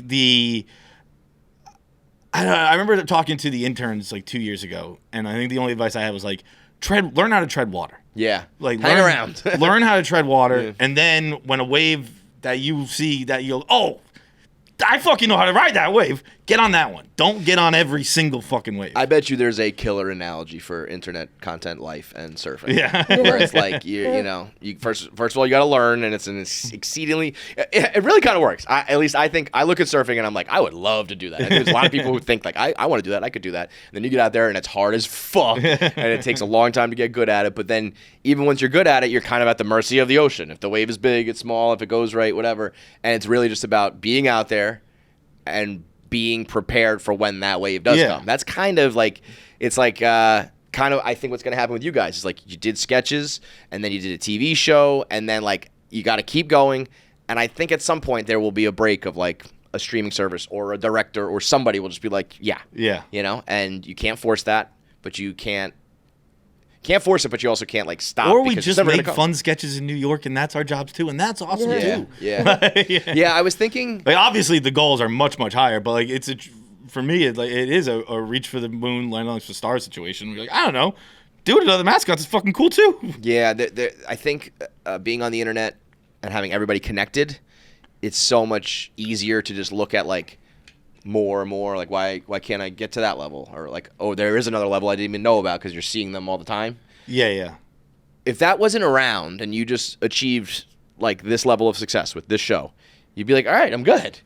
Because you're just not constantly seeing like, well, this guy did more and this girl did more, I also was thinking about that's 100% true, by the way. Yeah, like I mean, these are all cliches. I feel like I'm such a cliche machine, especially at the end of the show. You're in a cardigan, you gotta be. But it's just like you can't force it, and all. But I was also thinking about how everything is such shitty like quality now, just like products and cars and materials. Can I say something about shitty quality? Yeah. More so, what's bothering me about shitty quality is how everyone wants an extra $5 from me. It's really bothering me. Say more. Everything John. I fucking do is they want $5 more. What do you mean? Like just inflation? Like prices going higher? No. Like everything, once you're done, you're almost done. You're almost at the checkout. And then there's like a fee or a charge. $5 more bucks. No, like even on on Amazon today, I ordered new multivitamins. Before I can finally proceed to checkout, it's got a little pop up for Whole Foods. Oh yeah. You want a couple bananas? You want a couple apples? Bundled this. You want to throw a couple of this in there? Yeah. No, I fucking don't. I want my multivitamins. And then when you fucking order on Seamless, extra $4 will move you to the front of the line, priority. No, you won't, you fucking liars. That's not real. Like, everyone's trying to fucking get an extra $4 or $5 out of me, and it fucking pisses me, because I'm not a guy who like I don't penny pinch. I don't really like check the bill and go over things, but like everything I do now, they want $5 more from me, and it's starting to really weigh on me. I've been thinking about, do you believe in the DoorDash $3.99 Express? No, that's what I'm saying. Yeah. No, of course not. Well, like, because I do it every time. Yes, and I don't think it makes a difference, but I'm gonna do it every time because if it. This is what I mean. You're letting him rob you for $5. Yes. You know it doesn't do anything. But if it does get to me 7 minutes quicker. Oh, Uber's another one. You want the fast car? Yeah. No. They're the same. I want the fucking clothes. Give me a car. Yeah. It's like for an extra $8.99, you don't have to wait in the 2 minutes. I'm like, I just got a car. just send the car I got. Yeah. It's a whole world of like more for less. Like that's like. And I feel like I'm not. I don't feel like even at the base level I'm paying. I don't think you're trying. I don't think you're taking care of me. I don't think you give a fuck about me as a client. But I think people used to. Oh, God, maybe we are truly old men complaining. People used to care about taking care of fucking patrons. But it used to matter. It's for sure old man yelling at the cloud. I realized the other day, I had a cleaning lady come and clean the apartment. And then before she left, she goes, "Do you want to sign up for the monthly charge? And we'll come every month unless you tell us not to." And I was like, no. Exactly what you're saying is like, there used to be a time when people tried to impress their clients, and then they just hoped you'd call them back because they did a good job. They didn't try and take $10, $12 or $200 from you in perpetuity for the rest of your life until you cancel his credit card from one time. Mm-hmm. They did a good job, and they went, I worked hard, so they're going to call me back, and I'm going to try again. We are so goddamn old, but I don't fucking care. But I think everything wasn't a service. Everything didn't immediately have to become a monthly and or everything weekly. Is like you are dollars that to me. You know what I mean? Yeah, you are just a. I think that's an internet thing too, though, because I feel like it used to be like, we manufacture cars, and we're gonna just make a good car because I don't know. we shouldn't make shitty things. Like, and we'll charge whatever we charge for it, but like, here's a good car. And then I think everything's a business. Everything is a bottom line. And then it's like, well, if we can do it a little bit cheaper, we can make some more money. Oh, okay, let's do that. And it's like, well, let's go a little bit cheaper. And let's also raise the price. And it's like, yeah, like if you can, like that's the market and capitalism. I get all that, but I just feel like it used to be like this appliance, electronic, mechanic thing, like used to be made with quality materials because that's just what people did. Yeah. And now it's like, well, I saw on the internet that someone does it for like cheaper, or like they're able to make 10 of these at a time, or whatever it is. And it's like, yeah, now everything fucking sucks. Now everything sucks. And everything is because of capitalism. And I'm a capitalist. Well, I was thinking this the other day, I don't think I'm a capitalist anymore. Oh boy, John's a communist. I don't think I'm a capitalist. Thank God we're ending the show. I can't do a show like communists. I was just thinking about specifically the Martin Shkreli. And his thing being like, well, I have responsibility to my shareholders. You should get shot in the face. Like you should get shot in the like with Martin Shkreli, you got shot in the face. You can't see Dave couldn't say that. But yeah, you know what? I actually think though Martin Shkreli was a good example. There's a couple people on the internet. But like that, like his argument would be like that is capitalism. Yes, right. Yes. I am a capitalist. Right. That is capitalism. I think that guy should have gotten shot. So I don't know what that makes me. But I think that guy should have gotten shot. Yeah, there's a limit to that. He bought fucking AIDS or diabetes medication. Jack AIDS made the price like 500x. Yeah. Like and you shouldn't be able to do that. You don't have that responsibility to your shareholders. You should get shot for that. But I did like that society banded together on that one and was like, that guy sucks. For sure. Like, but there should have been we all just agreed he sucks. Someone should have shot him. Somebody should have happened. Yeah. Someone should have done something to him. There's Martin Shkreli is one. Milo Yiannopoulos was on with Tucker Carlson recently. So I guess he's like kind of coming back. You know that guy? Yeah, I remember. That guy sucked so bad that he got kicked off the internet. Yeah. Like I don't think he did anything like illegal or dangerous. I think it was just like we were off of YouTube because you'd say too much shit. Yeah. And I don't know there's many examples otherwise of that. Like for the, Alex Jones kind of like, but there's a couple people where the world just said no. And you're right. They probably should have been shot. Yeah. But it's at least a good step that like he didn't go to jail for anything related to that, right? Really? Yeah. No. I mean, I'm sure it probably was like some other white collar shit that's all related, but that was totally legal. He's just like, I own this and I'm going to charge what I can because I have a captive market of AIDS patients. I don't know why this came into my head. Like I haven't had like a Martin Shkreli thing in my phone. I don't know why I was thinking about this or why he came in, but like I vividly remember him being like, "Well, I have responsibility to my shareholders, and I have to respond." Have you ever seen Shane with him? Shane Gillis and Shkreli were on Legion of Skanks one night. Oh yes, I have seen this. Yeah, and Shkreli kind of was like, "It's a free market. Nothing was illegal. I have a product." And then you had people defending him. We're like, he's right. It's like, he's not right, dude. There's no way he's right for increasing the price of AIDS medication 5,000% or 500%. But like, if you want to be a devil's advocate, literal asshole, black and white, like, yeah, okay, you didn't do anything wrong. It's legal. But that was Shane's reaction was like, yeah, but that sucks, dude. Like, you're right, but that sucks dick, and you suck for that. And the crowd cheered, thankfully, and he kind of was just like, yeah. But like that, yeah, I think another thing that happens these days is like, if that's what capitalism is, I'd have to call myself anti-capitalist. I think that I wonder, I actually don't know. You know what I was thinking about doing is almost a series of like, call it like dumb questions or something, where it's like, what's capitalism? It's like, I know, but I don't really know. Yeah. I like fascism.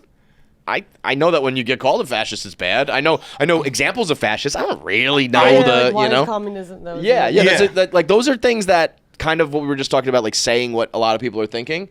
It's like, be brave enough to like ask the dumb question, because it's like people are so stupid. Like they'll like on face value just be like, you said you're anti-communist, like that's or whatever, you know what I mean? Like because they have their idea of what that word means, right? But no one has a shared understanding of what the word means, or like even a real understanding. Like that's where I think society is dumb, and you need to remember that. and you myself included. I'm in society. I'm fucking stupid too. Jackpocket is America's #1 lottery app. Jackpocket. Ooh, switching it up on us. Took it a little low for you. Let's see. Jackpocket. I'll open it up right now because we got another big boy on our hands. I feel like the last like 6 months, one of the big ones, Powerball or Mega Millions, is always approaching $1 billion. Right now, Powerball is $875 million. Yeesh, I'm going to get in on that one. You know what I want to do? Might as well. On the way out of this show, I want to win $875 Win a couple $100 million? Yeah. That would be a pretty cool way to do it. What did you guys plan for the big finale? I won $875 million on Jackpocket. So watch this. Ready? Order now. I'm going to go $2, swipe, and I'm now in the running for $875 million.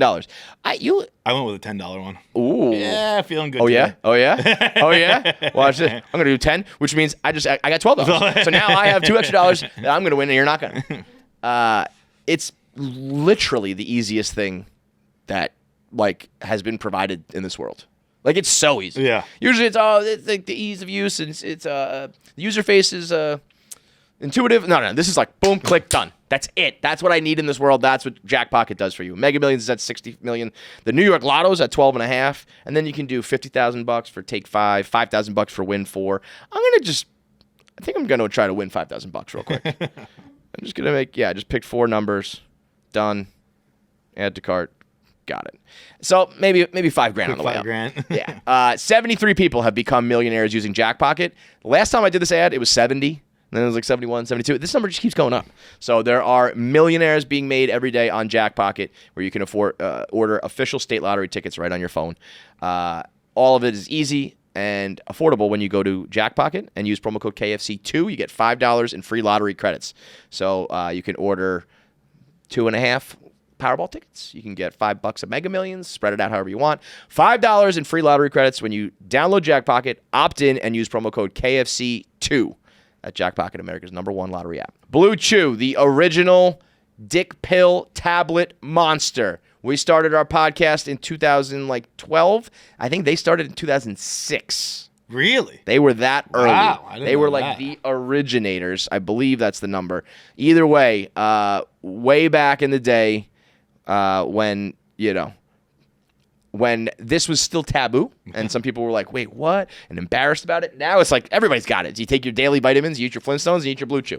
Make sure your dick is strong, big, delivers in the bedroom, makes everyone happy. You feel good about yourself. Your confidence goes up. Your partner feels good because they're like, "Hey, my partner can fuck me." Everybody wins. Right now they have the Blue Chew Gold. It's their newest innovation from the #1 chewable ED brand. This ain't just like your regular blue pill. It's a 4-in-1 beast. And what it is 2 ingredients for blood flow. They keep the rocket pumping. Mixed with apomorphine and oxytocin to turn up the arousal and connection in your brain and body. So this is not only getting the physical part right, this is getting your brain right. So you set the mood, everyone's into it, and then you can have the dick to deliver. That is a win-win situation. If your bed could talk after this, it would be asking for a break. So make life easier by getting harder and discover your options at BlueChew.com with the Blue Chew Gold 4-in-1 that changes the whole game. Right now, we got a special deal for our listeners. 10% off your first month of Blue Chew Gold with code KFC. That's promo code KFC. Visit BlueChew.com for more details and important safety information, and we thank Blue Chew for sponsoring the podcast. I did a little breakdown of the Netflix Warner Brothers thing, and like a bunch of people were like, wow, first of all, I just put it in ChatGPT and took all the information out of it. I mean, I made my own video, but I was just like, I don't know this shit. I'm going to look it, and I'm going to tell it to you. And people were like, wow, this is like really interesting. Like, and I was like, it was such base level of like, just here's a topic that I did 1 second of research on that if you are like a professor or studied it or have a degree, it's like we should listen to those fucking people, man. What do you think about it? I think it's not going to go through. I agree with that. Also, the news today was Paramount is trying to offer $100 billion. Yeah. I don't think it sounds to me like I don't think any of this is going to get through. I think there are legitimate antitrust monopoly issues that like a lot of I've just heard. Actually, I was going to say I've heard both sides of it. I haven't heard many people be like, no, this is illegal and will get through. I've heard a lot of people being like, this is a violation and should not get through. Whether or not somebody corrupt just says, we don't fucking care, who knows? But I think this is a violation of monopoly and antitrust rules. I read an interesting article, actually this was an interesting clip, from a monopoly lawyer, an antitrust lawyer, being like, it's so obvious. Right. This is like why the rule was made for this exact thing. He's like, it's the #1 company buying the #3 company, and the #2 company is Amazon. Like, it's so obvious setting up a monopoly that there's no way this goes through. No justification, right? And his idea or his thought was, this is Netflix putting their competitor back a year and a half. Because for a year and a half, everything will have to be frozen. all of those franchises will be frozen. They can't make stuff because for a year and a half. So what happens if the deal doesn't go through? You get frozen for a year and a half. Just while the deal is going through, which will take about a year and a half, according to this guy. Holy shit. So like Game of Thrones, Soprano, all the HBO stuff gets frozen. All that stuff. I guess they can't start. Obviously, they have existing projects that have already been made, but I guess new ones. According to this, they can't start new ones. So he's like, what they're doing is they're freezing their competitor for a year and a half. But that's also why I saw this the breakup fee. You saw that? The what? If Warner Brothers and Netflix do not reach a deal, Netflix has to pay Warner Brothers $5.8 billion. Just to it didn't work. So if it doesn't pass regulation, and if it just I don't know, they disagree, you get $5.8 billion for hey, you want to get together? Sure. Never mind. You get almost $6 billion for that. Now, I do think though. So what I saw somebody saying, it sounds like Netflix, Warner Brothers is going to finesse $6 billion from Netflix, break up, turn around, and get Paramount to buy them. I think if they make another deal, that they don't get the money. But I wonder if it's if that's in perpetuity. Like, what if we break up right now? I get $5.8 billion, and me and Paramount do a deal next year, or 3 years, or 5 years from now. It's like we're talking about billions, so it might be worth that. Is that even that much money to them, though? I mean, the deal that Netflix has put on the table is between 70 and 80 billion, 72 and 82. Yeah. So 5 is, but it's still not chump change. What's crazy is it makes sense. It makes sense. It's like we are really good with the tech and the data and the streaming and the platform. You have the bomb-ass comic books, movies, TV series, HBO, all that shit. Like, put that together. Right. So, I understand why they're doing that from not just take aside money and monopolies and control and all that. Like, you're good at this, I'm good at that, we would be a good fit. So I understand that. But that's another kind of, dumb question. I get what a monopoly is, but I feel like there's so many gray areas. Like, even Amazon is kind of a monopoly where it's no small businesses can operate if they're not on Amazon, so they have to, but then Amazon takes a chunk of it. Whatever. That is a monopoly, kind of. I would agree with that. I don't get why, maybe it's just you have to be number 1 and number 3. But, Warner Brothers was number 3, and they combined with Discovery, who was probably number 20 or whatever. Yeah. And but 1 and 3. So where's the line though? If you're 10 and 12, can you do it? Can you do 1 and 15? Could you do 1 and 7? Could you do 2 and you definitely can. Right. I don't know what the algorithm, the equation is, but yeah, it's almost like it's. I love the government being like, no, stand on your own 2 feet. You know what I mean? You're big enough, you don't need any more. But I absolutely can see a world where we have the Netflix Warner Brothers hybrid, or the Paramount Warner Brothers hybrid, Amazon, Apple, Disney, and I think that's it. I think there are 5 people who control the world. You know what I mean? For sure. So, and whether or not they combine. So to me, that's also funny where it's well, we can't have these 2 combined, but there's only 5 total. It's this thing almost it already is a monopoly in a way because there's already there's only so few major players. Have you ever seen that chart of the tech world? With it's NVIDIA and what's the other one? I don't know how to say it. The P one. Palantir, and Microsoft and Apple and whatever, and they own the whole world. Yeah. But even some of the streamers, all those are connected, and it's there's 5 to 7 companies that if they go down, the whole world blows up. Yeah. That's the joke in 30 Rock is that the same type deal, but NBC is owned by the Scheinhart Wig Company, and Scheinhart Wigs owns 1,000 things, and that I think what the joke was then is that it's been that way forever. We just didn't know it. Yeah, well, I was gonna say Procter and Gamble and all those, the automotive GMs of the world. There's always the major players, but I think it's also concerning. I forget what did I hear? It's there was some company that was making their own. It was a streaming service that was making their own food products or something because it was just easier to once they start getting it out of their. If Amazon was we'll just well, Amazon's scary because they could do everything. Yeah, you know what I mean? If Netflix came out with a vodka tomorrow, but I think Amazon could. They just I think I bought Amazon food. Yeah, it's Whole Foods. They bought Whole Foods. But I feel there's one that's just Amazon string cheese instead of Polio. I think I bought some the other day. It was off-brand, and Amazon. I feel they can do books. They can do food. They can do, they've done it all. Whereas at least these other ones are sort of I'm in entertainment. But yeah, at this point, it's once you just have that many billions, it's like, yeah, let's make Netflix is gonna make a fucking grocery store now. Yeah. And it's like, that. it's just Netflix just becomes a term. Well, for it's everything. fucking JFK or LaGuardia, whatever it is. The fucking snack stands are BuzzFeed. Right. It's the BuzzFeed marketplace. I mean, we are living in the dystopian future already, man. I saw a very funny tweet though that was like, because I don't think, you got to realize that all of these things have already merged before. So like Warner Brothers is HBO. I don't think a lot of people even realize that. So somebody was like, wait, Netflix bought Warner Brothers and Warner Brothers owns HBO. So now Netflix owns The Sopranos. And they're like, we're about to get a Sopranos reboot where Tony Soprano is a fat black lesbian. Yeah. But I mean, if it does go through and you have like the Netflix type of platform and just like data and like in your face, like Netflix does it the best, Yeah. And if they can do that to Game of Thrones, DC Comics, all the sports leagues, all the HBO, like that would be crazy. I'm kind of. What do you think? I'm kind of excited about it. Not really. I think that. I think it's pretty bad for you. It's bad for movie theaters. It's bad for movie. It's theaters. bad for movie theaters. No doubt. Okay, so let's talk about movie that. theaters are dying one way or the other. Of course. Like I don't want them to be. Luckily, we live It's in a New York wrap. City, It's and a wrap. I'm going to go to the movie theaters for my whole life because New York's movie theaters Right. exist in New York City. But like they've been dying everywhere forever. So like It might take another 100 years, but it's over. Yeah. Yeah.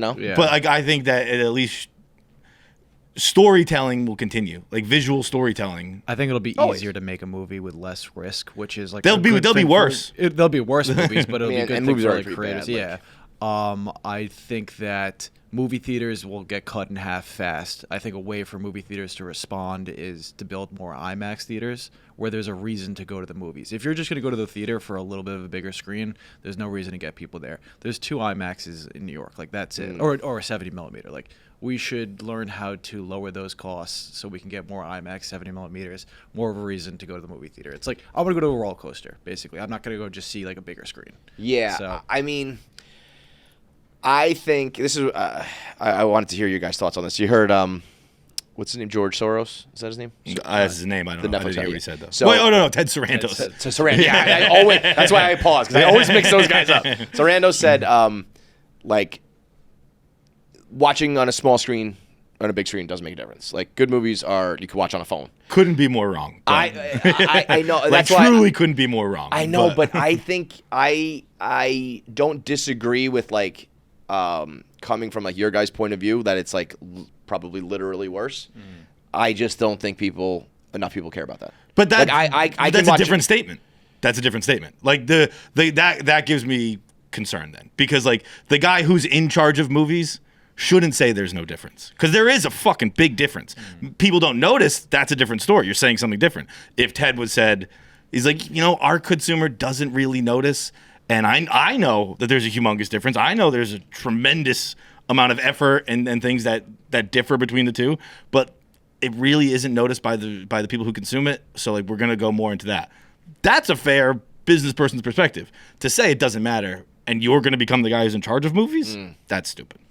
I think that like, because I've always felt this way. Like, you guys go to movies, I wait for it to come out on TV, and Like it literally matters because people literally make effort to do things that show on the big screen. right. I guess the question is at what point is there a diminishing return, or like you could really say that about anything, like that perfecting it and doing it in like the absolute right way is the way you should do it. Correct. But I don't think that happens a lot. I think you try to find like a happy medium where it's like this is effective and profitable and efficient and still conveys Yeah. the I mean, goal, it's an right? argument that everyone making movies has with their money guy every time. And I think it goes back to even beyond this, like what I was just saying about building like a quality car. I'm sure they're like, well, let's find a middle ground where it doesn't have to be the perfect materials and Right, a director goes, handmade. it's got to be set here, and the Yeah. guy goes, well, that's going to cost $50 million. What if you did it here? Yeah. And you find a middle ground. But I think if I'm keep up with the car thing, it's like, Ferraris are like handmade engines and shit, so they cost $250,000. And so if you want to make like the perfect movie, maybe it's almost the opposite of what you're saying. It's like if you want to go see IMAX, it's going to be very expensive because that's the only way we can keep funding it. I just find I think that's my thing. I think theaters will become like a specialty, like going to the show, like going to the theater, like going to a play. Yeah, Like it's so what? But you would you pay like $150 to go see IMAX? yes, Yeah, I would, but I But know just I'm don't think- extremely in the Yeah, minority. that's what I mean. Yeah. I think you guys are coming from a place of like passion and love for the art, and like I could watch a movie on a laptop and have no problem. Yeah. And I would for sure admit, like, oh yeah, of course, if I was in the theater, I almost think the sound more than the screen. 100%. I want to hear the explosions and all that shit. But like, I can watch Oppenheimer on my fucking iPhone and probably be cool with it. Whereas, like, I know people like you absolutely couldn't. But I think there's probably more me than you, and like 1,000%. And then, That's my whole thing. If Ted said that, that's fine. That's just the truth. That's the reality of the situation. The reality of the situation isn't that there's no difference. yeah, the reality situation is that I shouldn't give the exact quote because I don't know. I think his general vibe was more what we're seeing is that people want to watch movies at home, and that's what we're gonna do. Yeah. And you know that's probably shitty for like the cinephiles out there, but is probably the reality of the world. You know. Wait, I also remembered with the company. It's not Netflix who did it. Like this was happening.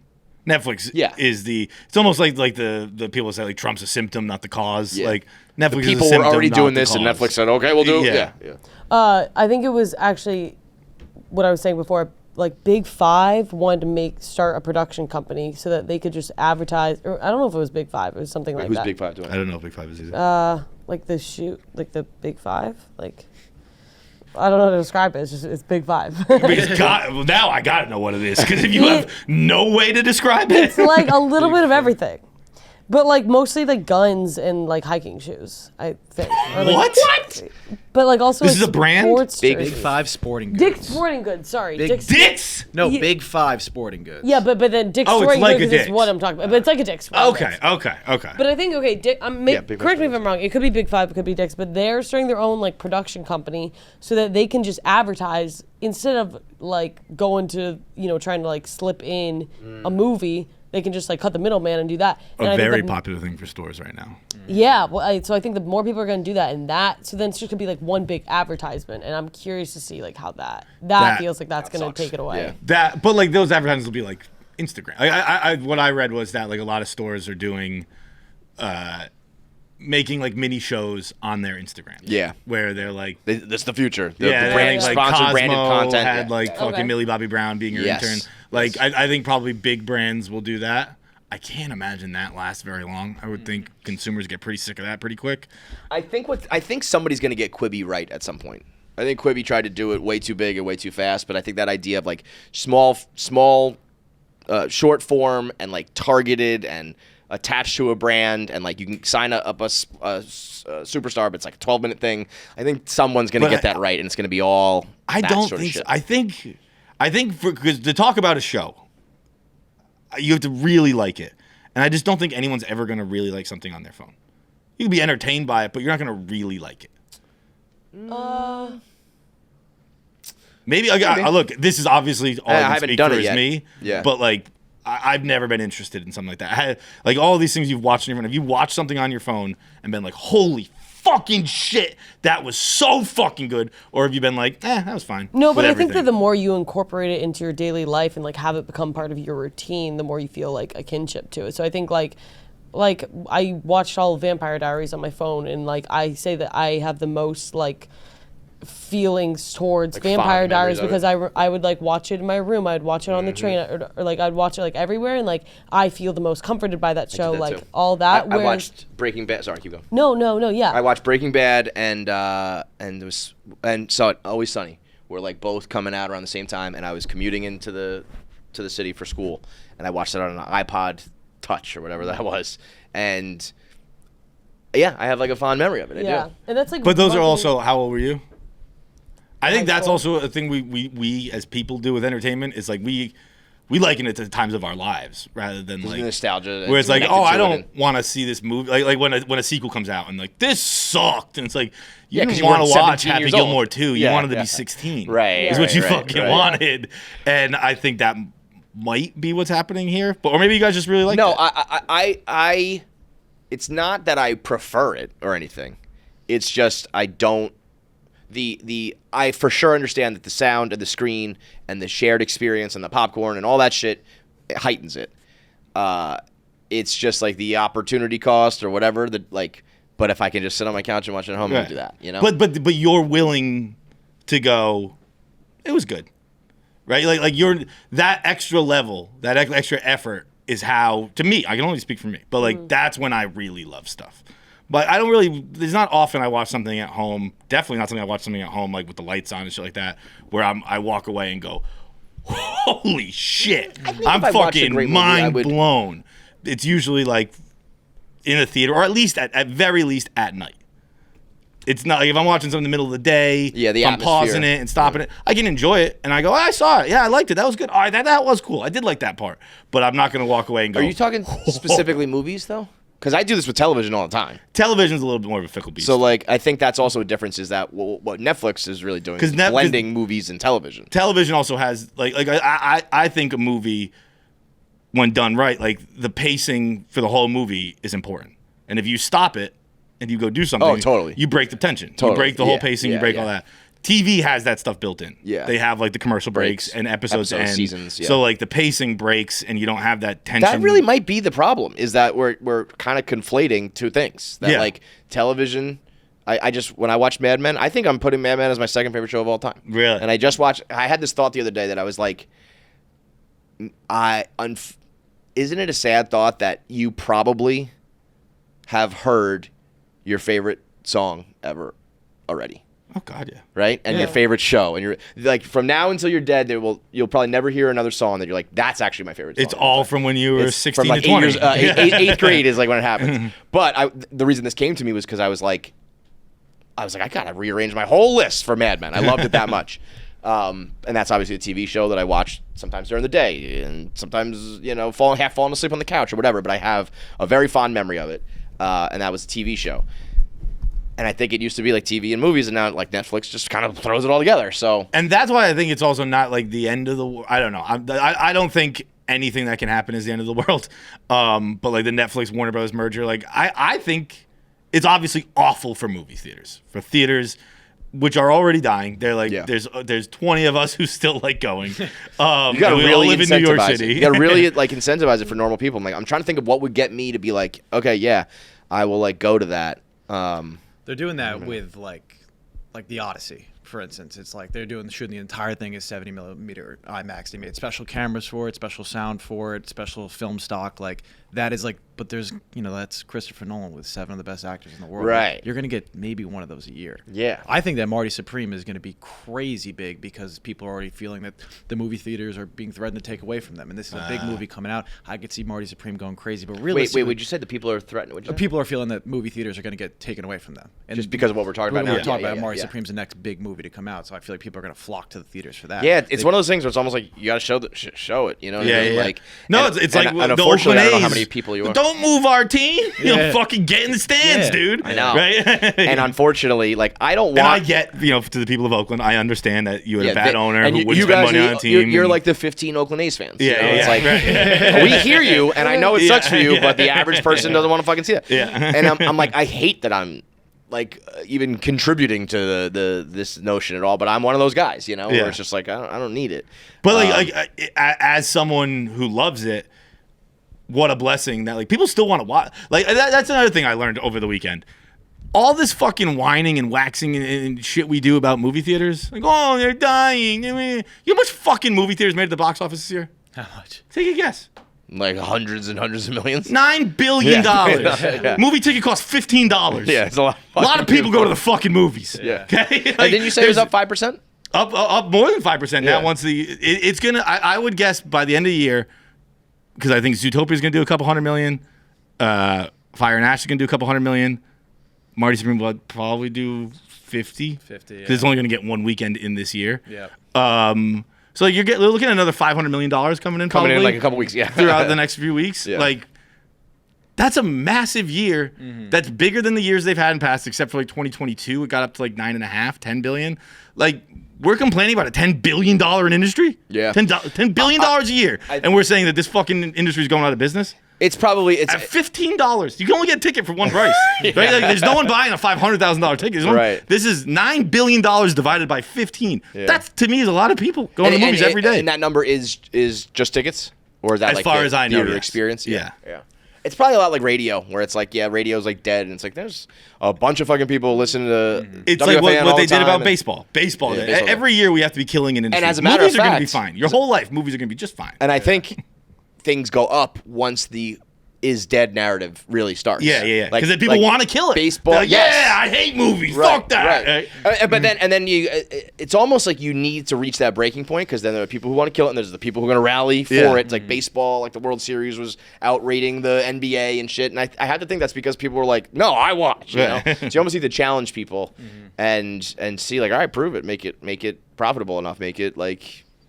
But I would be surprised in our lifetime, particularly in New York City. I can't speak for Sheboygan, but like we're gonna be fine going to the movies our whole lives. Oh, I don't think it's like gonna go away, but I could just see it being like there's less theaters. And I mean, I'm going to see less- Citizen Kane tonight Yeah. in the theater. in the theater. Yeah, but You see, go- you you guys go- are gay. you guys are gay. You're like you're the But passionate. I'm saying bunch. it to be like you can go see in New York City. You can go see whatever the Whatever fuck you you want, want. yeah. I could have seen Goodfellas this weekend. Like you can go see any fucking movie you want in a theater in New York City. So like, I sucks wonder for everyone else, if- but I'm good.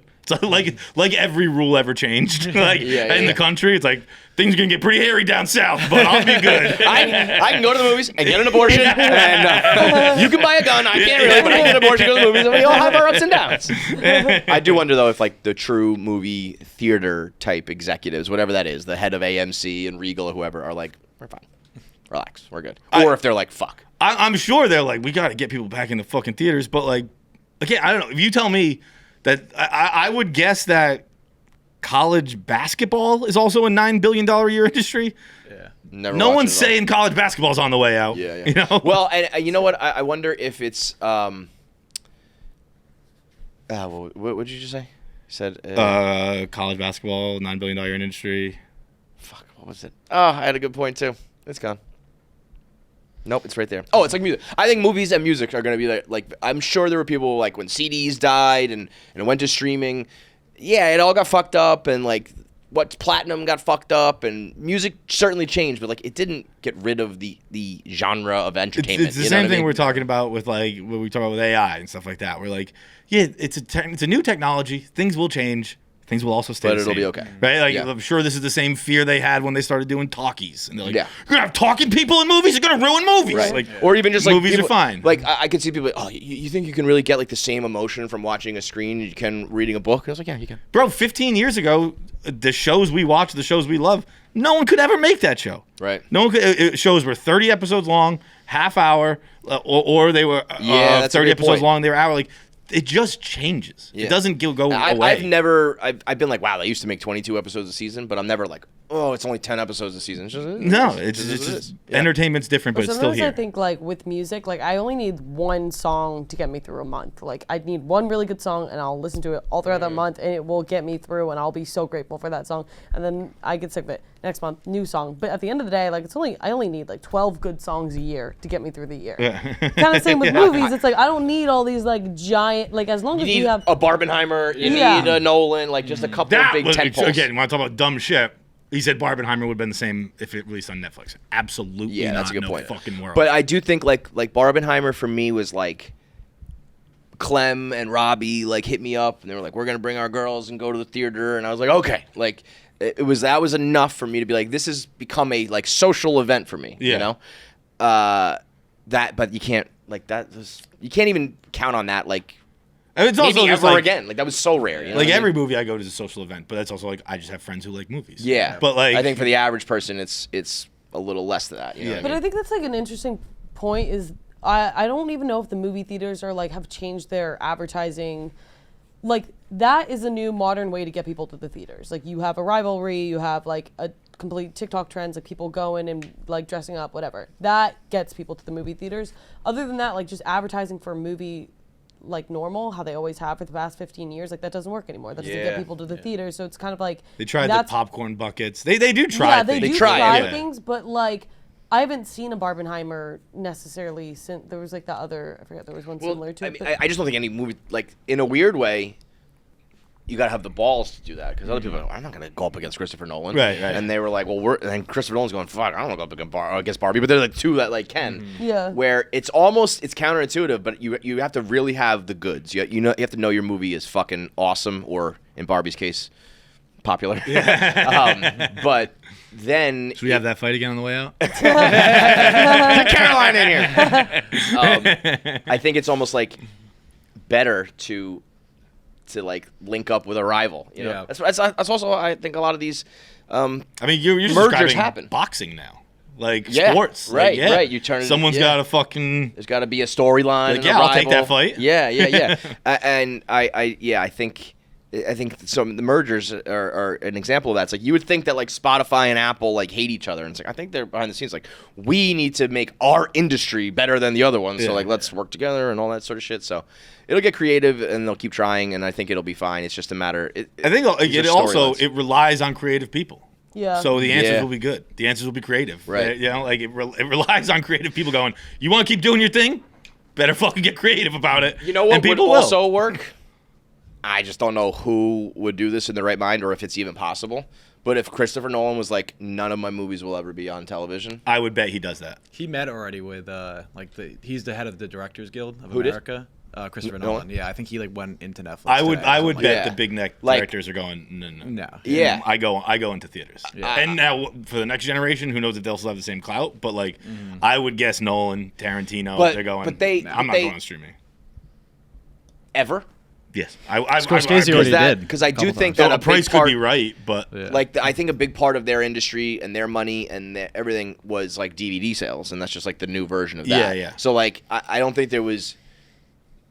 They're kind of like forced into this, so it's not quite the same. But I don't think any director would ever have been like, I'm not being in Blockbuster. I'm not being at your home. You have to go to the theaters. Now it's like Christopher Nolan probably feels like I'm saving the theater industry. But it would take maybe like one or like very few people I think could do that. Where I would go see I want to see a Christopher Nolan movie. If I can only see it here, I will go. If Tarantino did that, I'd be like, I don't love him as much. Like I don't know, you know? Yeah. So I think only a few people could get away with that, but that would make the difference. If I know that at some point I can watch it on my TV, I probably will. I if think you tell that- me that you cannot, that changes things. the people who like watching on TV, I think, just like you just want to watch it. Does that make sense?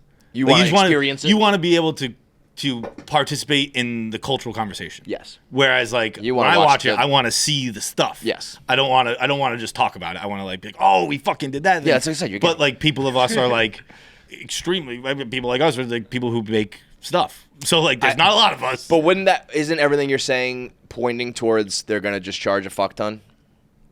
yeah. And then that's But- probably the I think easy that- answer would be like, well then the people who want to put your money where your mouth is and the people who don't, fuck it, you know? But I think Which sucks, bud. that I don't think that can happen just because I think that decision has to be made so early in the process of like, are we going to make this for theaters? So then the budget And- changes and everything Like, changes. we don't know yeah. how many people are going to come Yeah, and yeah, buy yeah. that $150 ticket. So I don't know. I think it's all very- it's very interesting. It's also not just great, what but- happens. It's just Yeah. like the world. Like the shows will change, but like they're gonna keep making movies and stories, and we'll keep watching them. The only thing I could see changing things for the work for Like for 50 the, years ago, they weren't in theaters, or whatever. 40, 60 years ago. I don't know when maybe we started. but, started, like, yeah. It hasn't been that long that movies are like the main thing. There's always been entertainment.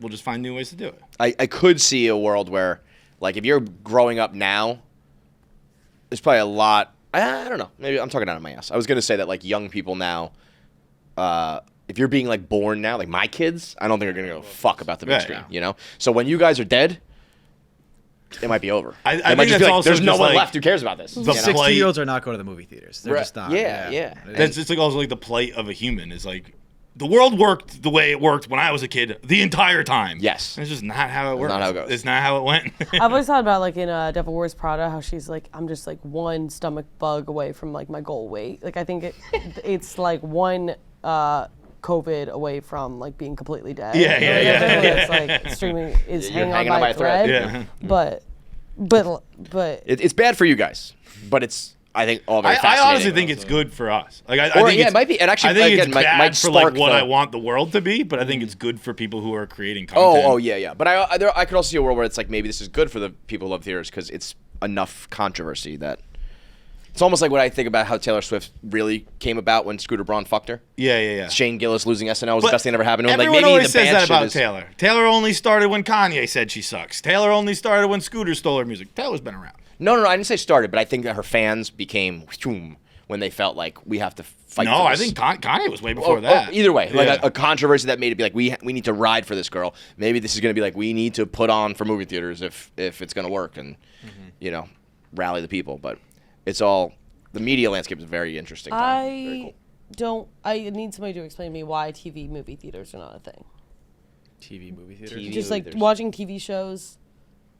Episodes. I would love that too. Well, but I guess the logic is we can't get them in the door. Jack, we can't get him there for an hour and a half, let alone 10 hours. Yeah, but no, you don't have to binge the whole season, just like one episode. And make the tickets like $5. $5, grab your popcorn. I think you could do that 45-minute for Pluribus episode. like Love Island finale and shit like that. Like it almost needs to be like not the theatrical stuff, like the reality stuff. You know? Yeah. Because that's what, like, you see people going to bars for watching. It's like, if that's live, it's like sports, and You want a reaction. We got to figure out a way to like gamble on like. that would be big. Yeah. Or if Television there is movies. some, like, added, if it was like, I'm going to go see Marty Supreme, but there's also, like, only in theaters right now, like, he's streaming something, and, like, you get an extra add-on, or, it's like, why do people buy the DVD for, like, the extra add-on? Maybe you go to the theater, you also get, like, a little short film, or you get his commentary, or I don't know, whatever. It's sort of like with KFC Radio, people are like, well, like, what's going to happen? It's like, me and John are going to probably do a very similar show, just, like, on different screens, and, like, that's, it just morphs and changes, so. All right, that's it for today. So we as we've announced the end of the show, we also just like kept doing the show. So our plan to do some of the reminiscing and nostalgia we'll do next episode. We have some old clips, memory lane. We'll play some voicemails. We'll do some farewell type stuff, so we can get that out of the way. So next episode, some KFC Radio reminiscing, while we also mix in new stuff in the regular show. But we'll see you on Thursday.